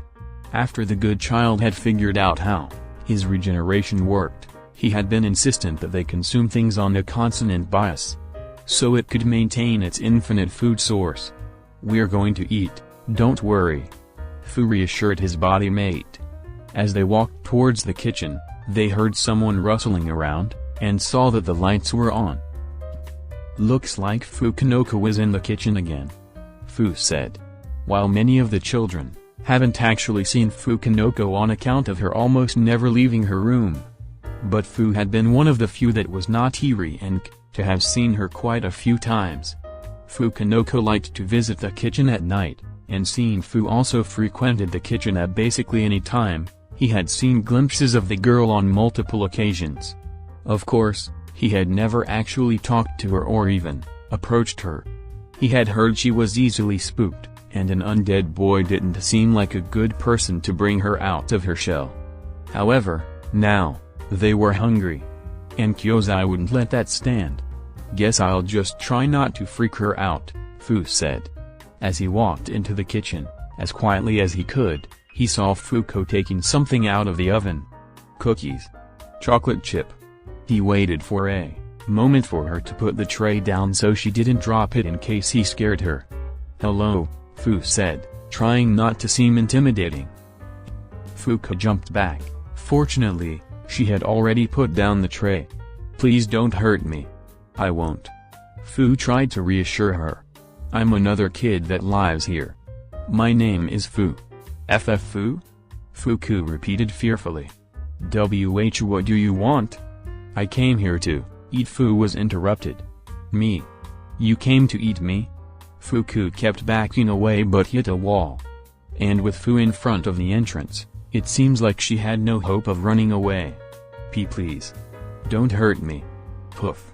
Fuku's eyes went wide, as she accidentally unleashed her quirk. Fear gas filling the room. No, no, no, no. Don't breathe it in. Please. Too late, Fu said, seemingly unaffected by the gas. Your quirk probably doesn't work on me. That happens sometimes. Fuku looked at him with disbelief. What? Fu took out his notebook. Your quirk is fear gas. I don't feel fear, so that's probably why it doesn't work. And my quirk doesn't work on you? Fuku's expression turned from disbelief to amazement. And my quirk doesn't work on you? Yeah. Sorry. Fu said. Not sorry. This is amazing. There's someone who my stupid quirk doesn't work on. Fuku cheered, as the gas started to dissipate. Oh, do you not like your quirk either? Fu asked her. No. It's terrible and only makes bad things happen. Fuku went back to seeming like she was going to cry for a second. But if it doesn't work on you, then that means that Fuku started shuffling her feet and got really sheepish, as nervous sweat dripped down her face. He waited for a while as Fuku tried to work up the nerve to ask a question. So mama, maybe we CCC could be BFR friends. Fuku looked like she was about to have a panic attack with each word she said. She quickly picked up a cookie and offered it to him. Why, you can have these cookies I baked. No, stupid Fuku. Why would he want you, stupid cookies? They probably taste terrible and will make him hate you, and it's okay, I'll take it. Fu took the cookie to try and calm her down. Of course, he wouldn't be able to taste it, but if it would make her feel better, then why not? He took a bite. And then his world changed. Little did Fu know that the chemicals inside of chocolate were very, very good for Kyozai.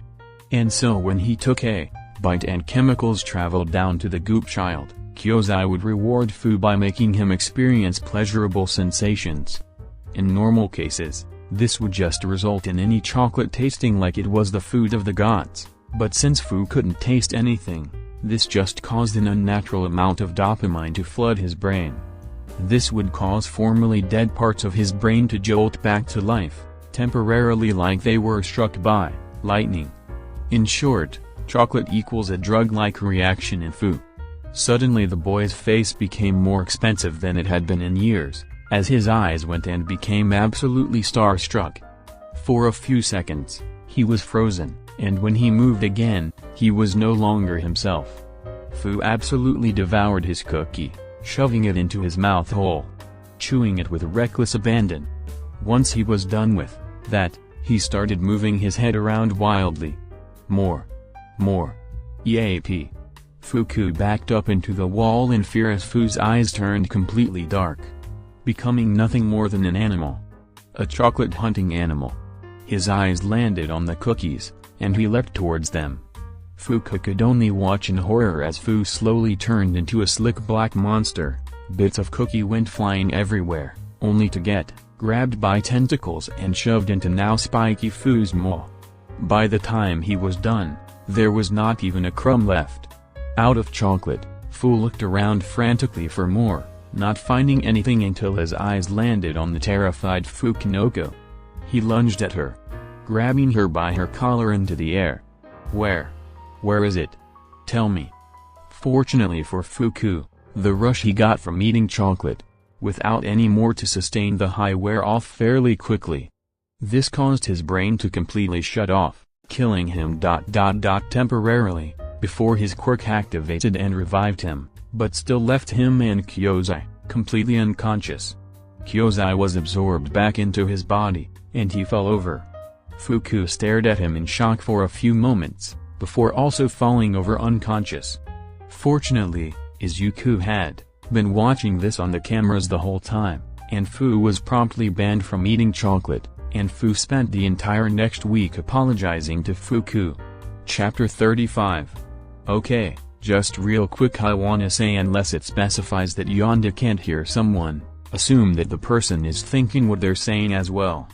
Oh, and about Yami's lie detection ability, it's not really a lie detection ability, as it's really unreliable and requires that a The person has to feel some way about lying that's different from how they feel normally, and b. for Yami to know the person well enough to tell the difference. If Yami were to try and use that ability on a shameless liar, then it wouldn't work. Lastly, I had an idea. Basically, thanks to Kiba's streaming, I figured we could have a Q&A featuring questions from you guys. Now obviously this will all take place in the universe without any fourth wall breaks, so there will be some restrictions. Rule 1. No inappropriate questions. Rule 2. No fourth wall breaking. Rule 3. The only characters that can be questioned are Kiba, Fu, Sansen, Yonda, Shuraku, Kei, Atako, Netsu, and Izuku. The other characters are too shy to show up on a stream or video. Rule 4. Not really a rule, but please leave the question in the reviews and not the PMs. I already have so many PMs I need to go through. Anyway, on to the chapter. Feeding requirements. It was early in the morning. By this time, almost everyone was asleep, with the exception of the 2 children who didn't require sleep. It was also the time in which Izuku woke up after a refreshing 3 hours of sleep, and went down to the kitchen to start cooking for everyone. And when he got there, to his surprise, Yonda and a very groggy Yami with his Beowulf were there waiting for him. "Yonda? Yami? Did you stay awake all of last night? Please tell me you didn't," Izuku asked her. "No, father. We woke up early," Yonda explained. Izuku raised an eyebrow at the prospect of Yami sleeping for less than 10 hours. "Yami woke up early. She talks loud in my head," Yami said, thoroughly annoyed. "And it goes through walls. You wanted to learn how to cook, right?" Yonda put her hands on her hips and huffed, clearly not getting what's so irritated about. "And you want to help father, so stop complaining." Yami gave a low growl but didn't object any further. In all honesty, when Yonda kept pestering him to get up, if he really wanted to he could have just sent his Beowulf to chase her away. But he agreed with her that learning to cook would help take some of the burdens off Izuku. That, and also he could make his own food, so win-win. "So you two want to learn how to cook?" Izuku thought about it for a moment. On the one hand, he didn't want to burden them, but on the other, cooking was a useful skill that they would need to know if he wasn't around. "Alright, since I have to make everyone's breakfast, I guess you two can watch and see how it's done." The two nodded and watched Izuku eagerly. "Okay, so first is Fu and Kyodon. He's pretty much always awake and requires a lot of food, but it's pretty simple," Izuku explained. He opened up the refrigerator room and went inside, the 2 kids hesitantly following him inside and enduring the cold. "You see this pile of meat," Izuku said, pointing to a pile of meat that was a bit taller than he was. "This is Fu's meal for the day. He only actually needs to eat a few times every now and then, unless he's been using his regeneration a lot. Kyodon slowly eats at Fu, so Fu's food is his food." "He eats that much?" Yonda said, looking at the pile with wide eyes. It was over 3 times her size. "Yeah, he's been training a lot more, so he's had to regenerate more, and so he's had to eat more," Izuku explained. "Yami, can you ask the Beowulf to bring that cart here?" Izuku pointed to a large cart and Yami nodded, willing his Beowulf to push the cart in front of the pile of meat. "All right, now, all we have to do is load up the cart, with about a third of the pile," Izuku explained. And so Izuku filled up the cart, and after a couple minutes the cart was full and he was done. "Okay, now we just have to get this onto the table," Izuku said. "Don't we have to cook it first?" Yonda asked in confusion. "No, Fu can't get sick and he can't taste anything either, so it's no different if you give him raw or cooked food," Izuku explained, "so cooking all this food would just be a massive waste of time." Yami nodded to show he understood, before ordering his Beowulf to push the cart. At the tables, a few minutes later, the 4 of them, counting the Beowulf, had finished laying out Fu's breakfast, which took up half of one of the extraordinarily long tables. "Where does all this go? There's more meat on this table than on his body?" Yonda wondered. Well, it's complicated. Basically his body shrinks down the meat and puts it in a special organ that his body uses when he wants to regenerate, Izuku explained as simply as he could. It's like the meat is fuel going into a car, that organ in the fuel tank, and his regeneration is the car. Are we done? Yami asked, wanting to move on. Yes. The next person is Kai, Izuku explained. A few minutes later, a nearby storage house. The storage house was a medium-sized building not too far away from the main building that looked like your average warehouse. Izuku had used it to store the enormous amount of food they had. The children were told what was in here but were prohibited from entering on account that they might get hurt and or destroy the building. Seeing, as it was only Yonda and Yami, he would make an exception. The children looked around the building and saw that it was filled with stacks, and stacks of crates. Most of them refrigerated. However, what drew their attention the most, were some of the giant crates. These crates were roughly 20 times bigger than the rest of the crates and took up a lot of space in the warehouse. Izuku walked up to one of these giant crates and put his hand on it. This is one meal's worth of food for Kai. It's full of fish, and all we have to do is get the fish from here, to the outside of his room. And how do we do that?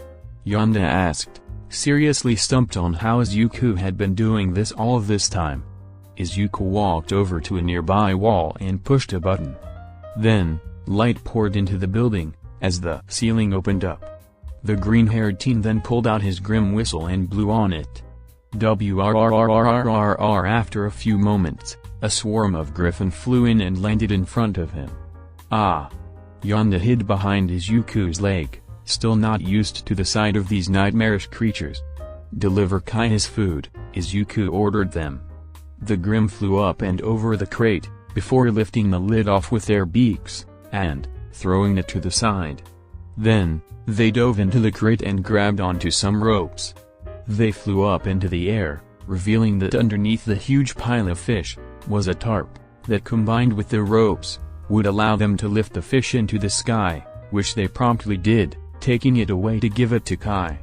They already know how to do it, so all you'd need to do is open up the ceiling, call them, tell them what to do, and then close the ceiling back up again, Izuku explained, as he pressed the button again, causing the ceiling to close up. It was so hard to train them to do that, Izuku thought, forgetting that Yonda could hear him for a moment. So who's next? Yami asked impatiently. Well, Sansuna doesn't really need to eat, and Shruku feeds herself, so we don't really have to worry much about special needs until we start making Netsu's food, Izuku explained. So I guess we can actually start cooking everyone else's food. The two nodded enthusiastically with huge smiles on their faces, eager to get to the actual cooking. No more wait. Let's go. Yami ordered. Sometime later. In the end, they cooked some simple eggs. Izuku didn't want to overwhelm them with something complicated or hard to make after all, and it was one of K's favorites as well. And so together they made food for Yonda, Yami, Iri, Kiba, Kyaku, and Iko, and laid them out on the tables. As none of them required special food. Some of them did have special serving requirements, however. Kiba needed some blood on top of her meal, as well as having to be served with a special plate and utensils so she didn't accidentally break them. And Iko's food needed to be distanced from everyone else as the boy didn't like to be too close to others. Soon enough the children started coming into the cafeteria in search of breakfast and started eating, not letting their appreciation towards Izuku and their two siblings go unnoticed. In particular hugged them all as tightly as she could.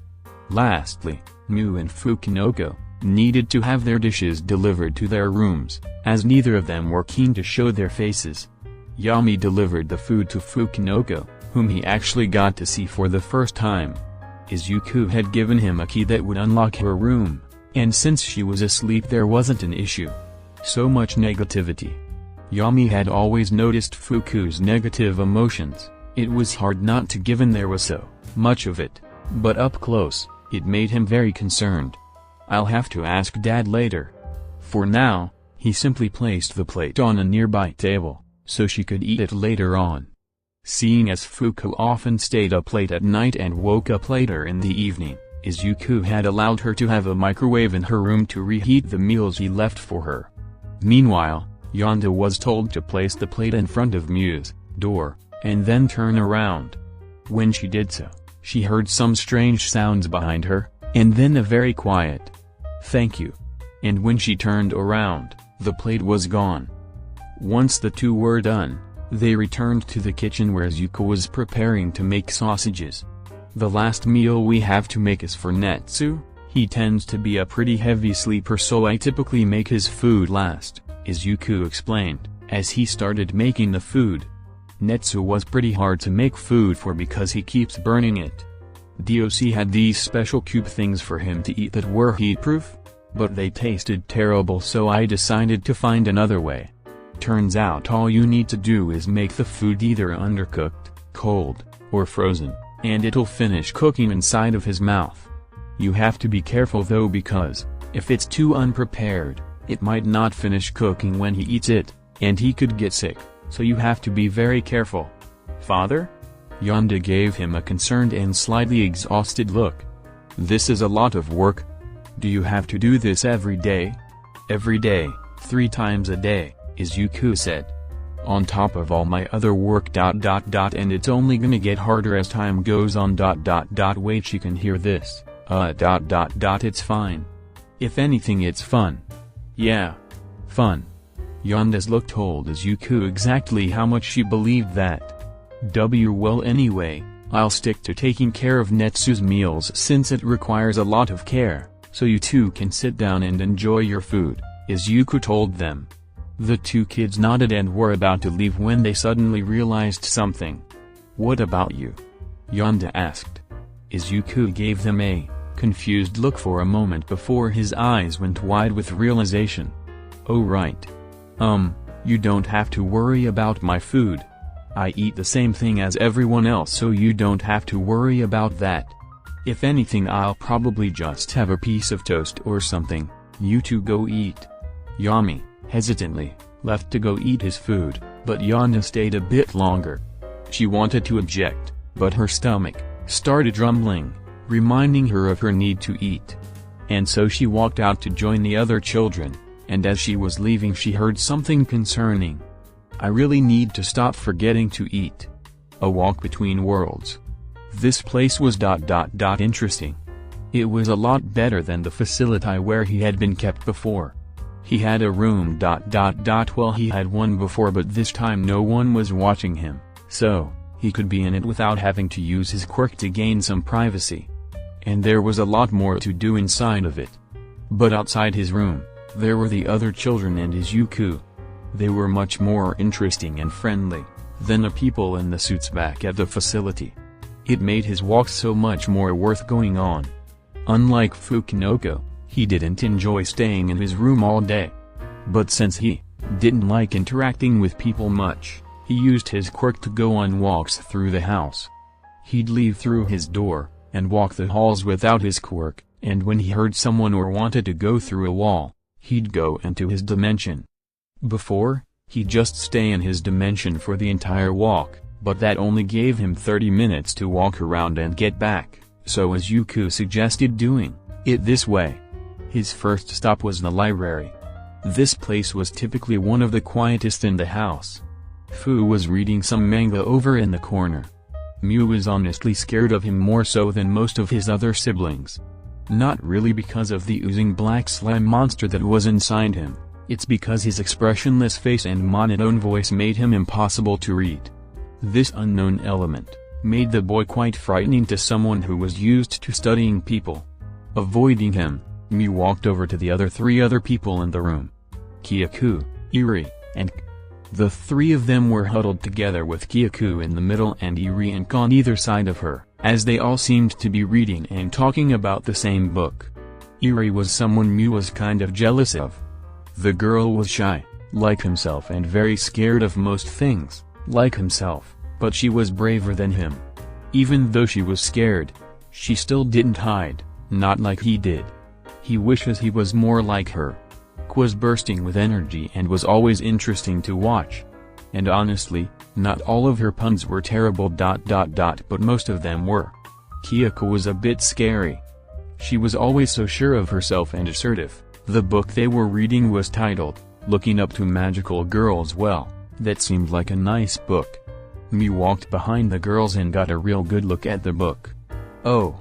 Those girls were not wearing a lot of clothes. They were also touching each other a lot. Didn't Izuku say that this was how babies were made? But they were both girls. Could two girls make a baby? He'd have to ask Izuku about it later. Isn't this one of those things Izuku said we shouldn't read? Yuri asked. Is it? Asked. Daddy did say not to read it. Kyoko pouted. I think this is another book those DOC idiots shouldn't have out here. We should tell Daddy. The two other girls nodded, and they ran off to find Izuku.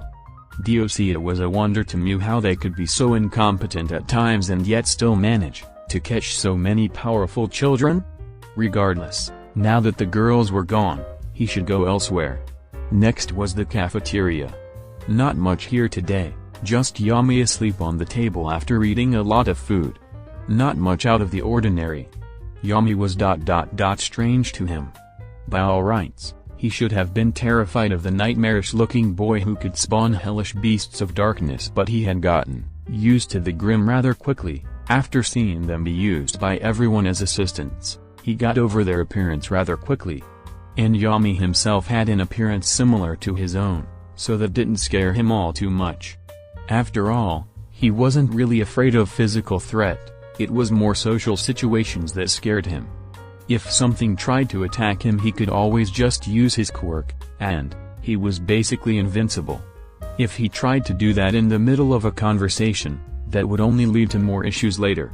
Since he was a bit hungry, he decided he would eat some chips that Izuku had left as a snack for all of them.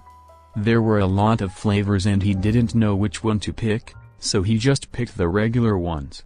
After that there wasn't much to do. However, Yami had woken up and with urgency, he called his Beowulf and left on top of it. Out of curiosity, Mew followed. They eventually made their way to Yami's room, which Yami promptly went inside. Now, it's not like Mew liked going inside people's rooms without them knowing. But his curiosity tended to get the better of him in many situations. This was one of them. Going through objects was always weird. It's not like he just went through things naturally. If that was the case he would fall through the floor. No, to go through objects he kinda had to push himself through them. It wasn't very hard, but moving through thicker objects often felt like moving through jello for him and could be tiresome after a while. After going through the door, he found that Yami's room was covered in drawings and notes. Taking a closer look, he could see that the drawings were all grim, but not any that he had seen before. One was of an ape, with some notes next to it saying, "As thumbs can help carry big things." Another one was something that looked like a Beowulf but different. The only thing next to it was the word learning. There were quite a few more, but one drew his attention more than the others. It was a woman. One that looked very similar to Yami with the same white hair, white skin, and black eyes with red pupils. This one gave off an ominous vibe, especially since the words next to her said "I can feel her." He could hear Yami muttering while drawing and writing in a notebook. Getting a bit creeped out, Mew decided it was time to leave. After exiting Yami's room, Fu decided to go to the training room to see if there would be any entertaining fights to watch. When he got there, he arrived at the end of another fight between Kiba and Sanson. This fight happened quite frequently, and honestly, they were his least favorite to watch. At first, watching Sanson fight was fun, but after a while, the fact that no one could harm her made the battles kind of unexciting. That wouldn't stop Kiba from trying. She was relentless in trying to beat an opponent she literally could not hurt. Kiba was one of his favorite people to watch. For many reasons. 1. She was always over the top in her personality and vocabulary typically made him giggle at least once. 2. When she wasn't fighting Sanson, her fights were pretty entertaining. And 3. She was the only one he could watch from his room thanks to her YouTube channel. That being said, he didn't feel the need to stick around for this fight. What point was reading a book when you knew the ending? Given that he didn't have much more time, he decided to go outside. Thankfully it didn't take him very long, as he just went through all the floors and walls until he got outside. When he reached the backyard, he found Shiraku going for a jog. Mew actually didn't have much of an opinion on Shiraku. The only real thing he knew about her was that she made clothes, which was nice but didn't really mean much to Mew, whose clothes would disintegrate if he used his quirk for more than a minute. Moving on, Mew started walking towards the greenhouse when in the distance he saw Netsu and Kai fighting. Not like it was hard to see, as one of them was on fire and the other was enormous. Netsu and Kai were also pretty fun to watch. Kai seems exceptionally nice and polite, and Mew had even almost considered talking to him once. Netsu was well, not to sound like a hothead. He was a bit arrogant, but not overly so, and never to the point where it made him not fun to watch. Observing him try and master his quirk was interesting at the very least, although if he was being honest, he wished he could see him and Kiba fight. They wanted it so bad that it kinda made him want to see it too. Kai and Netsu spared quite a bit, seeing as Kai was the only person Netsu could fight. Although Kai tended to win most of those fights, Netsu did manage to get some victories, so at least it wasn't as predictable as Kiba v Sanson. However, he didn't have enough time in his dimension to watch the fight today, so he just made his way to the greenhouse. Nothing much tended to happen in the greenhouse. As usual, Atako was there, but not only him but Yonda was there as well. The two were a fair distance away from each other and just standing there. They were probably having a conversation. Atako was mute, however, his thoughts weren't. Yonda could actually have conversations with him. Something that the large boy was ecstatic about. Unfortunately, Mew couldn't hear a word. Mew's quirk basically put him in another dimension, meaning as far as Yonda's quirk was concerned, he was just empty space with no thoughts to read. And while he was very relieved about this, it also meant he was immune to her telepathy while in his dimension, which made watching her interact with people very confusing. Seeing as the only thing here was a wordless conversation, Mew decided to go back to the house. After all, he had one more stop. Later, in front of Fuku's room, Mew exited his dimension and looked up at the metal door of his one and only friend. He hesitated. The idea of interacting with anyone still scared him. But this was his friend. Knock knock. Ah. Mew heard his friend scream. There was a bit of panicked shuffling before he got a response. WW, who is it? Mew answered, just loud enough for her to hear.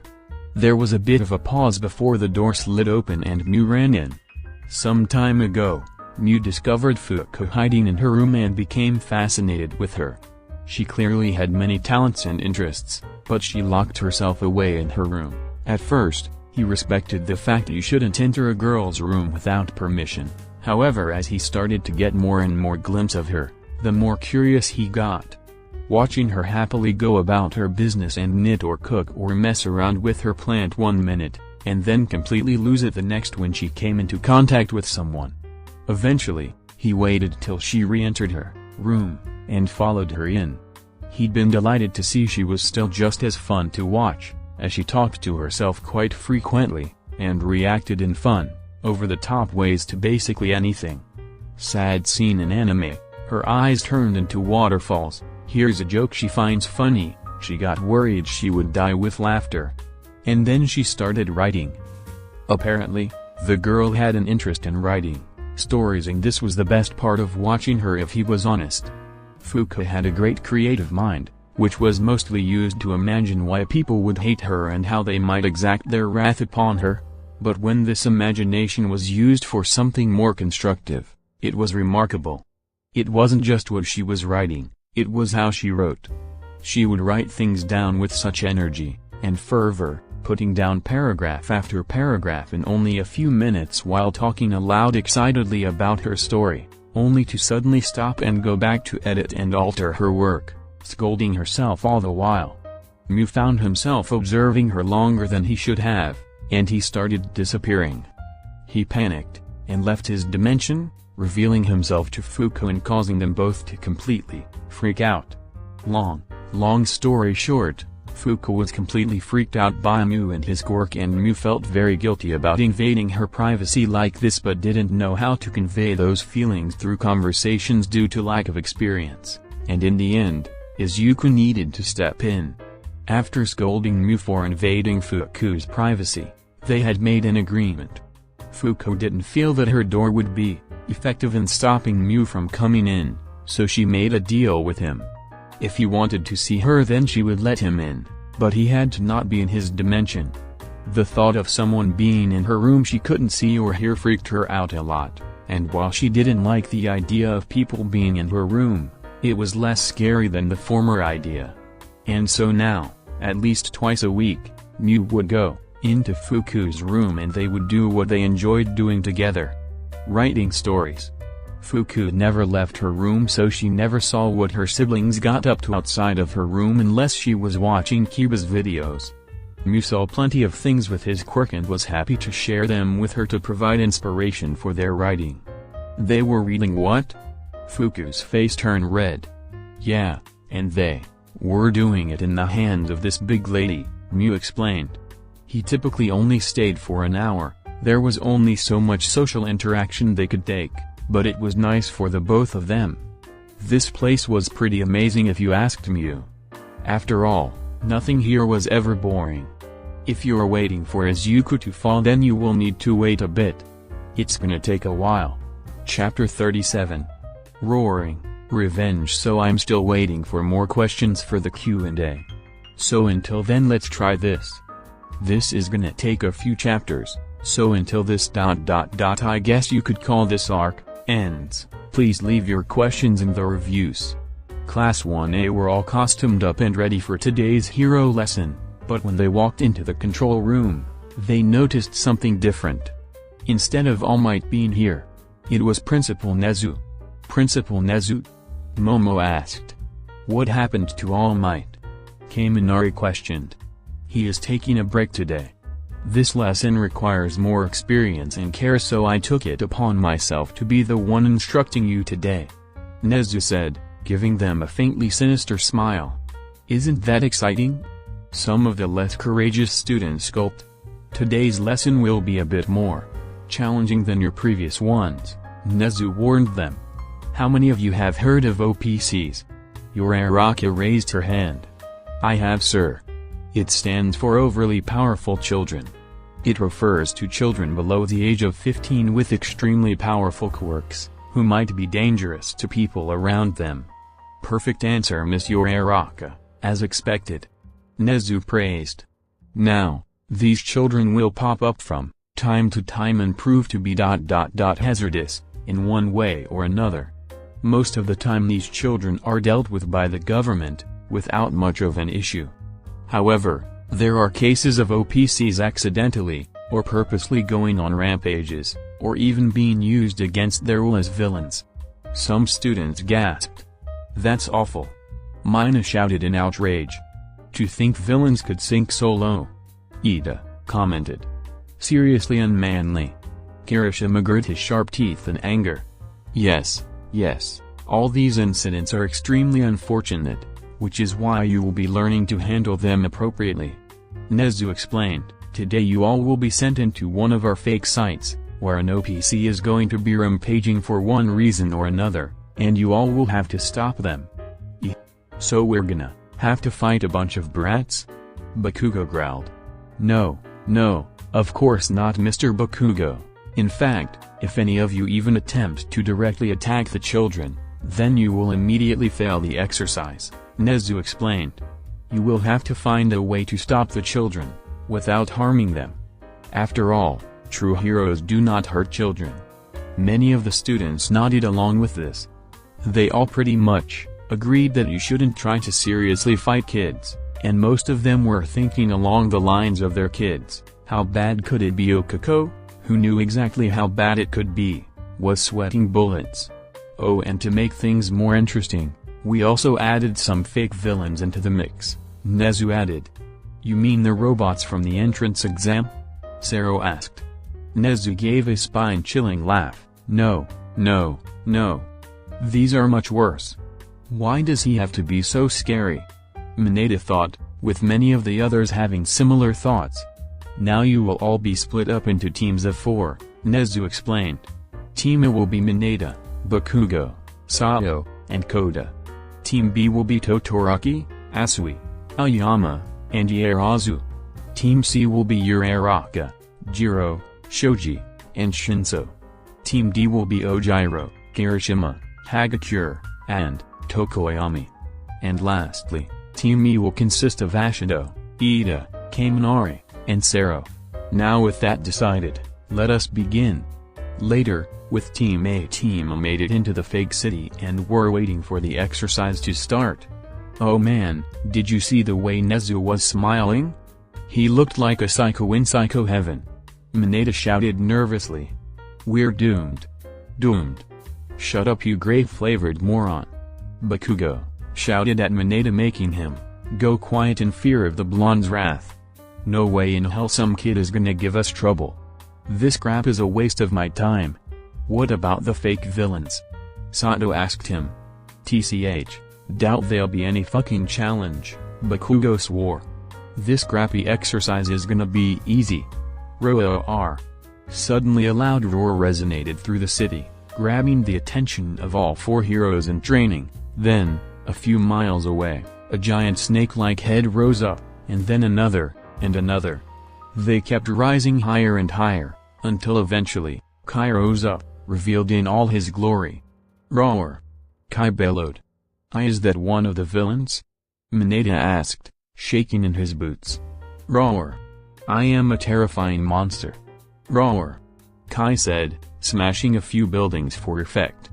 Nah man, I think that's a kid, Sato guessed. That thing is a kid. Mineta freaked. Koda made a small squeaking noise. TCH, Bakugo growled, thinking maybe this would be a bit harder than he thought. Back in the observation room. Whoa, is that a freaking Kaiju? Kaminari looked at the screen displaying K, with wide eyes. Kai? Okako immediately recognized the 3-headed child and was only slightly shocked to see him here. No. Kaiju. You know, as in giant monsters. Kaminari corrected. No, I mean his name is K, Okako explained. Is he one of Midoriya's kids? Karo. Asui asked. Midoriya, you mean like your boyfriend? Mina came in closer, not wanting to miss a single word of what could potentially be love talk. He's not my boyfriend. Okako denied with a huge blush on her face. And yeah, he's one of Izuku's. He's a nice boy, but he can be pretty fearsome when he wants to. Wait, what did you mean by Midoriya's kids? Do you mean like his little brother or something? Taru asked curiously. Okako wondered how best to explain it. No. He's he's his son. Most of the class responded at once, even the ones who had stayed silent like Tokoyami and Todoroki, had wide eyes. Holy crap, Oka, I didn't know you were into older guys. Mina said almost immediately. Adopted. He adopted him. Okako quickly explained. And we aren't in that kind of relationship. We will talk more about Midoriya Izuku after Tima has finished, Nezu told them. Please wait until then for answers. Mina pouted. She needed more details. But it's not like she could go against Nezu, so she would have to wait. Wait a minute, Ojiro spoke up. What about the fake villains? Back to Team GRRRRR. The 4 of them heard a growling behind them and turned around to see a pack of 5 Beowulfs leering at them. I think we found the villains, Sato said, somewhat intimidated by the monster's appearance. The 4 looked up and saw 6 grim griffins circling them, looking like they were about to attack.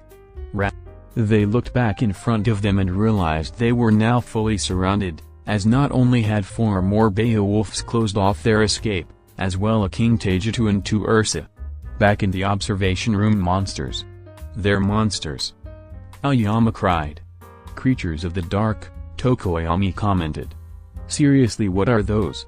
They like someone took all my nightmares and turned them into some kind of twisted animals. Taru shouted. The Grim, Okako said.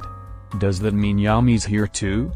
Yami, that was one of the boys I took to the amusement park. Ida recognized that name and remembered the young boy who had eaten enough food to feed an entire family. So these are the Grim you mentioned. I'd never seen them before, but they're just as scary as you said they were, Karo, Asui said. Wait a minute, a kid made these? Mina asked in shock. Is he okay? Does he need therapy? What kind of kid makes monsters like this? The imaginations if children can be a dark and twisted place, where nightmares formed from the blackest part of the soul can emerge, Tokoyami said. Everyone was silent after that, as only one word came to mind, Edgelord. Back with Tima, what the hell are these things? Mineta shouted out in fear. Koda, can you talk to these things? Sato asked. Koda shook his head fearfully. He couldn't hear anything but growls from these beasts. They weren't animals. They were horrors shaped like animals. Why talk when I can fight? Bakugo used his explosions to propel himself at the Beowulfs, Ursa, and KT King, Taijutsu, that were between them and Kai, and unleashed a huge blast that hit all of them, blasting away the Beowulfs while the Ursa and KT moved back a bit. Get to the fucking kid. I'll take care of the monsters. Considering Bakugo's strengths and weaknesses, that actually was a really good idea. Right. Sato picked Mineta, who was paralyzed with fear. Let's go. The three of them ran past the Grim. To their surprise, they didn't even try to stop them, their attention purely focused on Bakugo. Thanks, Bakugo, Sato said as they sped off towards Kai. After getting some distance from the Grim, Sato asked an important question. Okay, how are we gonna do this? A few minutes later. Roar! Kai shouted as he knocked down another building. This is kinda fun. Normally I wouldn't feel such joy at knocking down buildings, stomping on cars, and uprooting trees, but this city was fake and he didn't need to worry about ruining someone's day or life. The giant boy had always needed to be so careful in his daily life, with the only exception being his mock battles with his siblings. So getting to just walk around and smash into things was strangely cathartic. But what he was really looking forward to was fighting those hero students. When Yue had approached them about being part of a training session, they had all been ecstatic. Of course, only the children who really wanted to be heroes had gone, with the exception of Yami, who had agreed to go under a certain condition. Yue drove Yami all around the city, allowing him to absorb more negativity than he had ever taken in before. They even took a trip outside Tartarus. This of course explained how Yami could produce such a huge amount of Grim. Kai kept stomping forward, leaving cracks in the streets and sidewalks below him. Then suddenly, some birds started swarming around his face. About a dozen. Birds? Kai said. And then, another dozen, and another, and another. Suddenly it felt like hundreds of birds were now swarming, flying all over Kai's three heads and obscuring his vision. Kai screamed as he tried to shake them off, walking back in an attempt to escape the feathered fiends. He kept walking back, and back, and back, with the birds continuing to chase him. And then, he suddenly could no longer lift his legs. Huh? Kai kept trying to lift his leg, and after a lot of effort he was able to get it unstuck from whatever it was stuck to, but when he put it back down again, it got stuck. Little did Kai know, he had stepped over a large patch of Mineta's balls that were now stuck to his feet. While Kai was struggling to free himself, he heard someone call out to him. Hey, kid. Kai looked over to his left and saw Sato standing on a nearby building, breathing heavily after all the work it took to scale the building. Hey, kid. Could you stop? You kinda wrecking everything. Sato shouted. Kai took a moment to remember how to respond to this. Nezu had given them each different scenarios to be a part of. Like acting out a play. Oh. I can't say anything. or he'll hurt my dad," Kai shouted, his acting terrible and hammy, but one could hardly expect anything else from a child his age. "Sorry." Kai launched one of his heads at Sato, who was able to jump out of the way. The building-sized boy sent out another head, and with little time or space, Sato jumped off the building. "The kid's dad is being held hostage somewhere. Find him and take out the villain. Maybe you could." Sato hit the ground hard, only remaining relatively unharmed thanks to his quirk. Meanwhile, with Mineta and Koda, the two were nearby, hiding from Kai next to a building. "What do we do?" Mineta was still panicking, but less so now. The villain could be anywhere in this huge city. How are we gonna find him? Koda stood awkwardly beside him, not sure what to do or say here. Okay, think Minaro. Think. Mineta stayed silent for a moment, until his eyes opened, as realization flashed in his pupils. "Koda. Send out your birds. Back with Bakugo. Die." Bakugo shouted as he hit another Beowulf in the chest with an explosion. The explosion went right through the Beowulf, killing it and making it dissipate. TCH. Last of the fucking wolves. Bakugo thought. The Beowulfs weren't all that tough. Sure, trying to attack their armored parts would take a bit, but their exposed sections would only take one good explosion to pierce. The only difficult part at that point would be dealing with their numbers. The Griffins had also made that pretty annoying. However, their weakness was that they were a lot less armored, so Bakugo had an easier time taking them out. Now let's game. Bakugo was hit in the back by the KT, the explosive teen, and knocked flat on his face, although it didn't take him long to get back up. After picking himself up, he was immediately grabbed by the snake grim, as it wrapped its entire body around the boy, constricting him. Bakugo unleashed an explosion, hitting the snake's side and burning it slightly, but not doing enough damage to release himself. After a few attempts with still no luck at releasing himself, Bakugo could feel the air getting squeezed out of his lungs.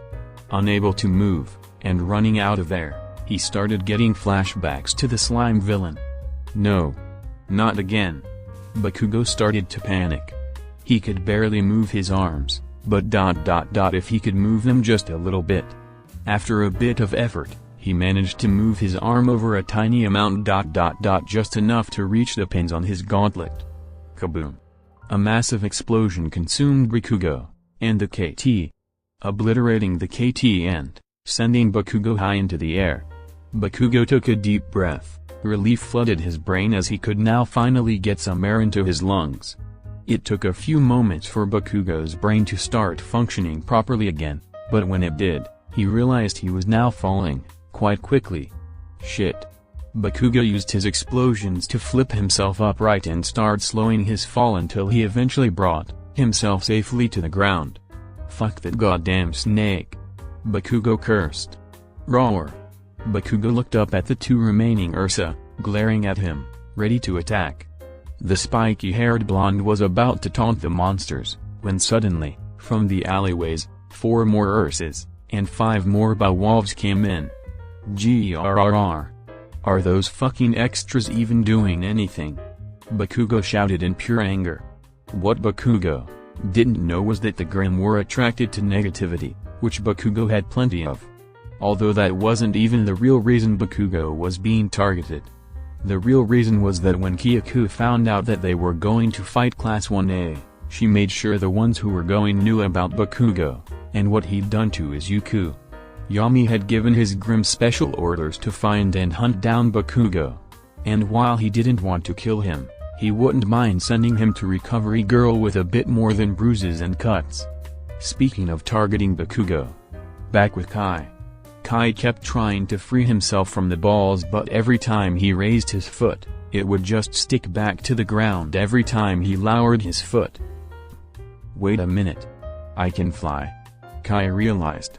Kai started flapping his wings, slowly pulling himself up. Mineta's balls tried to restrain him, keep him to the ground, but after a lot of effort, Kai managed to pull himself free and take off into the air. All right. Kai cheered at his success. So what now? Kaboom. A massive explosion happened a few miles away from him, drawing his attention. In the distance, he could barely make it out, was Bakugo flying through the air. It's him. Kai recognized him based on Kyoku's description. Katsuki Bakugo. Kai knew what he had to do next, and he flew towards his new destination. Meanwhile, with Mineta, Koda, and Sato, the three of them were hiding next to a building when they saw Kai take off into the air. Are you kidding me? Mineta was freaking out again. Why can he fly? Well, he had wings, so I feel like we should have seen this coming. Sato pointed out. Kaboom. The three looked towards the massive explosion happening a few miles away and knew exactly what caused it. Did Bakugo use one of his gauntlets? Sato asked. He'd have to make an explosion that big. Mineta saw Kai flying towards the explosion, and started panicking even more. Oh no. If he starts attacking Bakugo, it won't take long for that ticking time bomb with a short fuse to fight back. And that means we'll lose. At that moment, a pigeon flew down onto Koda's shoulder and started cooing to him. He found someone. 2 people, one of them is tied up. Koda told them. Meanwhile, with Bakugo.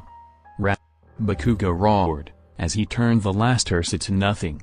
Once the Grim were dealt with, Bakugo took a moment to breathe. And then, a giant shadow fell over him.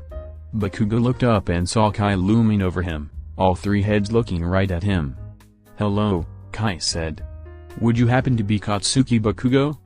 Yeah, what about it? Bakugo snarled. Cat frowned.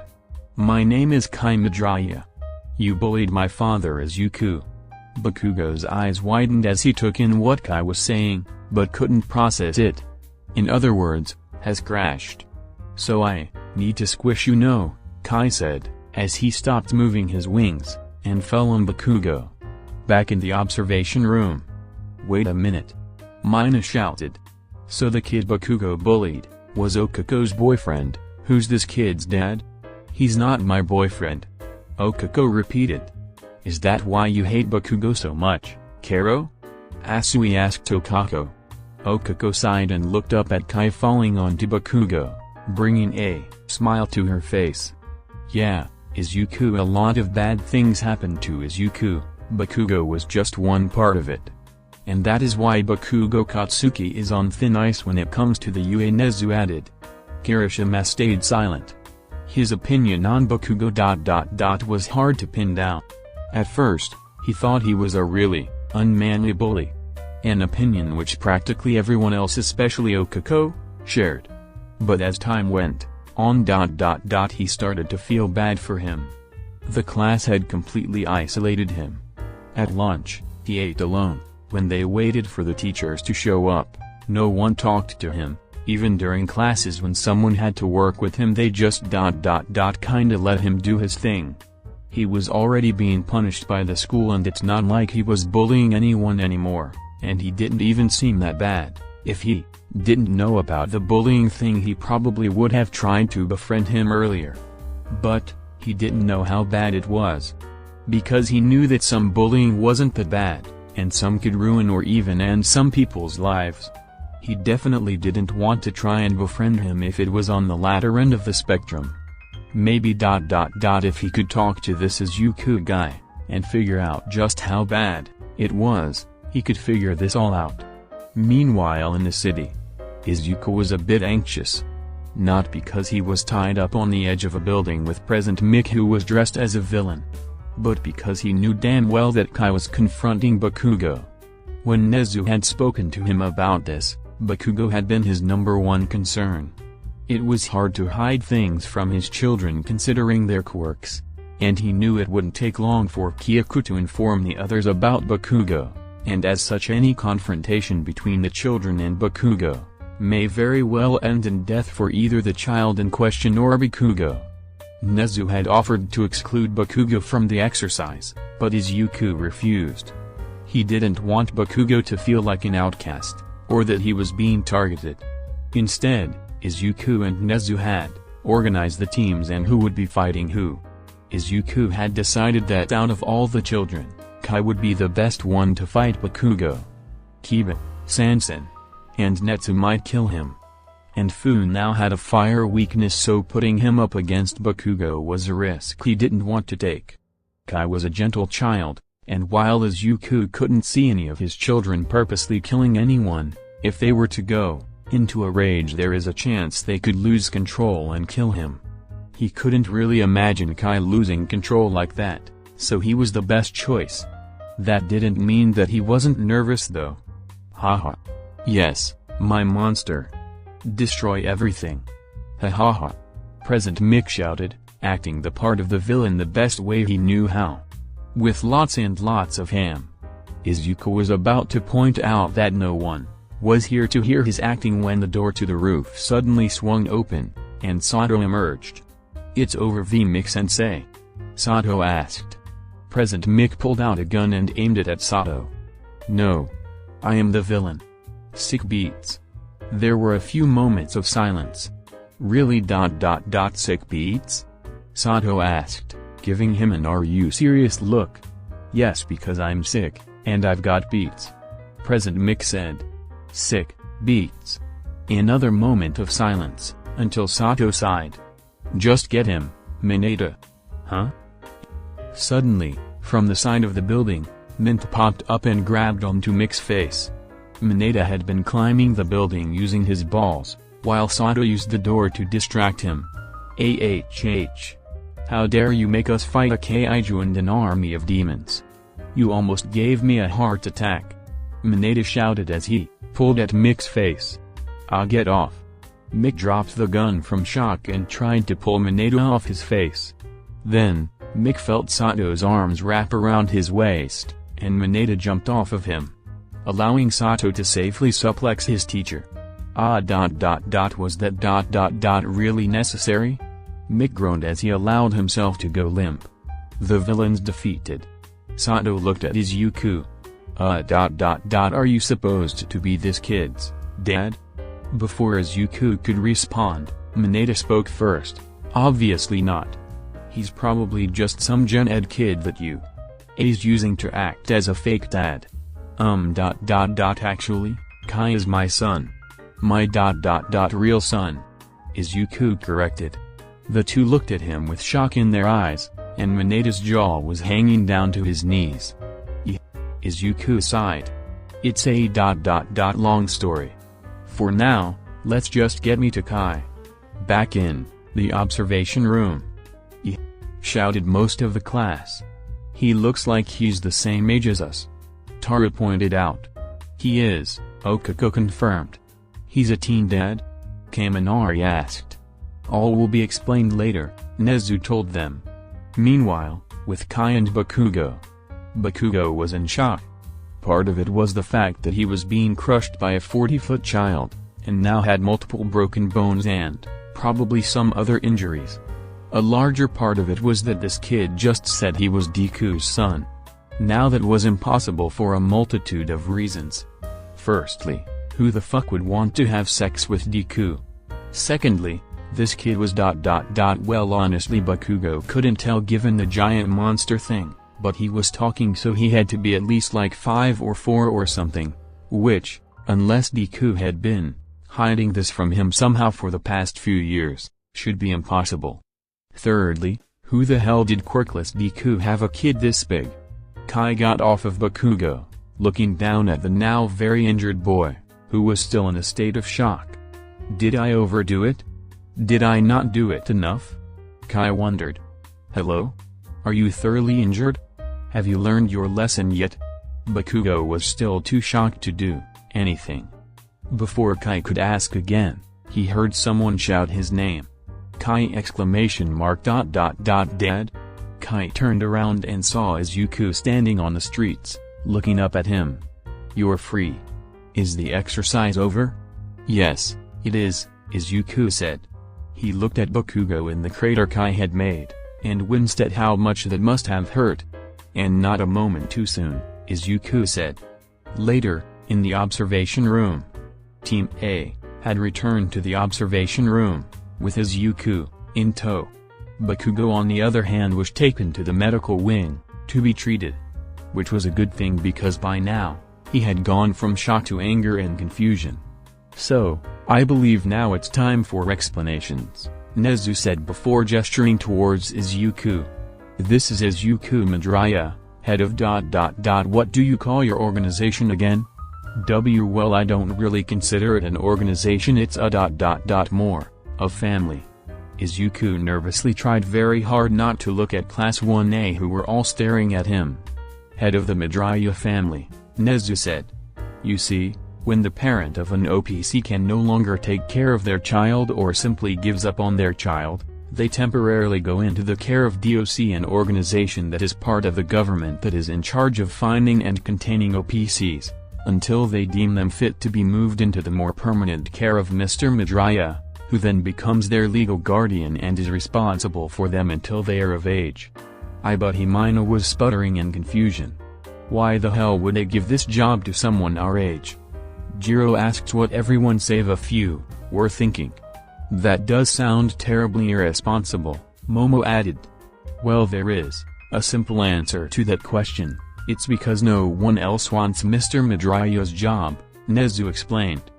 Before they made this agreement with Mr. Midoriya, they had offered the OPCs up for adoption. However, this had many problems. Most people didn't want to adopt children who had a high chance of accidentally killing them, and the few that did want to take that risk were mostly only doing it for the financial benefit and didn't actually take care of the children.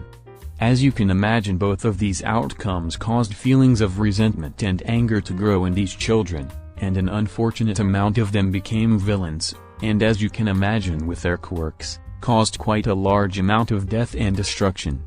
Of course, there were some exceptions, but those people would often only take in one child, or perhaps two. Mr. Midoriya is the only one willing to risk his life taking care of a large number of dangerous children, and also actually care about them and show them an adequate amount of affection. There was a long pause, as the information sunk in. Many students took it differently. Shinso fully sympathized with those kids. After all, he knew how having a dangerous or even unsightly quirk could seriously affect a person's life, and seriously respected Izuku for taking care of them, even if he didn't think it was a necessarily smart thing to do. Momo was wondering how so many parents could be so cruel as to give up their children just because of their quirks, and how the nation could be so uncaring and self-centered, that the only person they could find to take all these kids was another child. She was also wondering how exactly the government let a 15-year-old do this in the first place. Todoroki didn't quite know how to feel about Midoriya himself. On one hand, he respected his desire to give these kids a happy childhood because God knows he wished he'd had one, but on the other hand, he wondered why he would ever do something so dangerous, and that ate up so much of his life. "Kirishima, that's so manly!" the red-haired hero student shouted, being the first to speak out of all of them. "Huh?"